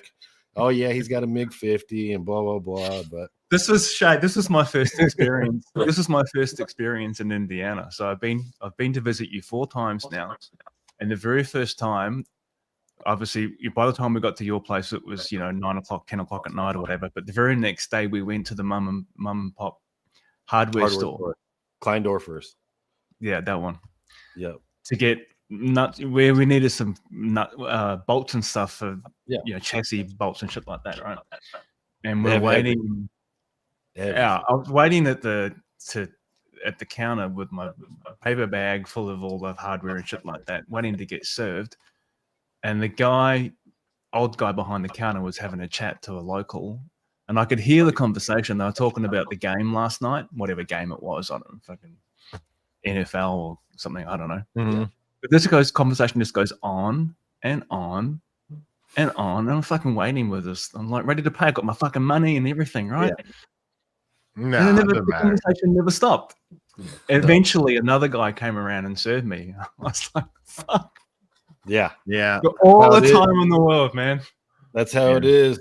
It's amazing. Simple life. All the time in the world. That shit doesn't happen in LA. Doesn't happen here. Not at all. You get shit LA is a fast-paced fucking thing. It was awesome. I was like, fuck yeah, this is fucking cool. This is chill as. Yeah. Where you start looking at, you're going for your coffee, and if it's taking too long, you start staring down the barista. The fuck is taking so long? Yeah. Yeah. I got fucking places to be. That's the London way. Yeah, I mean, what the fuck is taking so long? I just experienced that this morning. That's nice. And then I think at the next hardware store we went to, because we had to go to a few places, I was the one holding the people up because the guy behind the counter, he went once he heard me speak, he wouldn't let you go. Oh God, where are you from? Where are you from? Why are you here? How long are you here? What do you think of the place? It was just one question. Just give me my shit and let me go. Yeah, let me go, man. I get the same thing all the time when I'm in Slovenia. It's the same thing. They hear an English accent and they're just like all over you. Oh God. I think it's a Bloomington thing. Bloomington's kind of like that. It's more of like a laid back town. So, it could be that. This is what you were saying last time I was there, man. You were saying to me, fuck, man, I can't take you anywhere. Yeah, I can't take your ass you got anywhere. You got one more super chat. Oh, all right. Let's do Easy it. one. This could be our last one. Probably. Considering we're at 3 hours. Yeah. Hey, thanks, brother. Just got a variac for my run 50. What is the best voltage to run? Voltage around 1, 2, 3, 1, 2, 4 right now. Why don't you turn it up to 140 and see what happens? No. Isn't that kidding? Do not do that. Yeah. How about 118? It's a little bit below 120. That's a nice little sweet spot. That's a good one. So do that. Don't turn it to 140. I was joking. Good joke, bad joke. Isn't that the first Van Halen? One of the first Van Halen interviews. That's what he said he did, right? Yeah, he lied to people. Yeah. Specifically lied to people. So it's funny. My friend, my guy that works for me, Jamie, he was telling me the story. It's like he was playing the baked potato here, and Ed was in there that night, and he happened to be playing a Marshall, and he had a Variac, and it was like a 90. You know, that's what I used to do with the Variac and the Marshall. Yeah, and he goes, yeah, I would tell him I turned it up to 140, but it really was 90. He told him that in person. Shit. and this is like, well, there's some confirmation, isn't it? Yeah. Yeah. Man, how many Marshalls do you reckon got destroyed? Oh my God. Yeah. Hundreds. Knowing him, still to this day, people are is mystified by how to get his tone. Yeah. And it's really, about the hands and the Marshall and it on 10, and it's just, I don't know. There's not really any magic to it. It's just, he did some varying different things at different times over the years, and it changed and morphed a little bit, but it was really the same amp the whole time. So, something really cool happens when you pull those voltages down on those amps. There's just sounds. I just love how spongy they get. They're just that's fucking great. Squishy, yeah, man. It's so fucking cool. I love nothing better than I love the squishy feel when when it's tight but still squishy. You can dig in, but it's still tight because there's this compression that happens. That's really cool. Yeah. Yeah. I need to revisit that this week. It's been ages since I played a, crank plexi. Yeah. Yeah, revisit it. It's always a good. It's what I always feel like it's a very good when you go back and listen to it. It's kind of a reset. Yeah, almost like it's like, and then you realize, God, I think I got out of control with this other stuff. I don't. It doesn't need to go that far away from that. Yeah. Yeah. I don't know. It's just like that video when you guys serviced that Super Lead. At your place, Shay. With where I think Jason was playing it with your little with the graffiti yellow. With the graffiti yellow jazz monster, whatever you want to call it. Yeah. And man, that amp was ripping. That sounded really good in the video. It's that power station. I think with those plexi amps, man, when you can get them to the right places that they need to be. Like and then be able to adjust the volume. Yeah. Boom. There it is. Right there. I do. I usually I plug into it and then I leave the room, close the door, run the cable under the door, and I stand the other side of the door. It's glorious. It's just like, because you can hear it. It's as if the door isn't even there. It may as well not even be a wall between it, it's just you can hear everything crystal clear. It's just knocking just enough off. Yeah. It's not killing your ears. I mean, it's still loud enough that you get that kind of ear tickly feeling, but it's not unbearable. But the only thing is, it's like the whole house feels like it's just moving though, like earthquake. Perfect. Yeah. Oh man, that's so loud. Right. Like when we got that 74, wasn't it? 74. 74. The cleanest 74 you've ever seen. When we first got it up and going with no power station. I mean, we've all done it before, but it had been a little while since I'd heard it again. It's so fucking loud, man. Yeah. It's just brutal. I mean, those like an uncontrolled beast, man. It's scary. Yeah. Scary to even play. but yeah, that power station, and I don't know, is it because you're overdriving the phase inverter at that point when you get it up there? Yeah, you need it for sure. That's all of the that really sag challenge. and all of a sudden, because at that level, right, the B pluses, it's sagging when you fucking hit it. Yeah. It's Yeah. you got It's a enough. massive drop. Great. When it all comes together. Yeah. All right. Okay. We're on 3 hours, man. We're almost there. We 10 did seconds. We're almost there. Turn it down. Yeah. Here we go. 5, I think we're there. 3, 2, 2, 1. 1. 3 hours. There we go. Hey. Oh man. Oh, what's going on? Oh, mine are off Oh, it's not too. working for me now when I. Son of a bitch. No one. Oh, Jason's working. Come on. Mine's not man. working. Oh man. What the fuck? Now I gotta hang out with Dave. Oh, there we go. Yeah, No, it's not working for me this I don't time. even know how to do mine. Oh damn. Oh man, look. He's stealing your Hey, thunder. I'm the only one. You guys need to work on your fucking setups, man. Yeah. I did the iOS update, and now it's like reset everything. Fucked up my whole thing. You lost your magic, man. Oh well. I've lost my mojo. Shit. All right, guys. All right. Thanks We'll for see tuning you in, guys. everyone. Been a good one. And we'll be back for number 9 in probably October. Here we go. See you guys. Peace, everyone.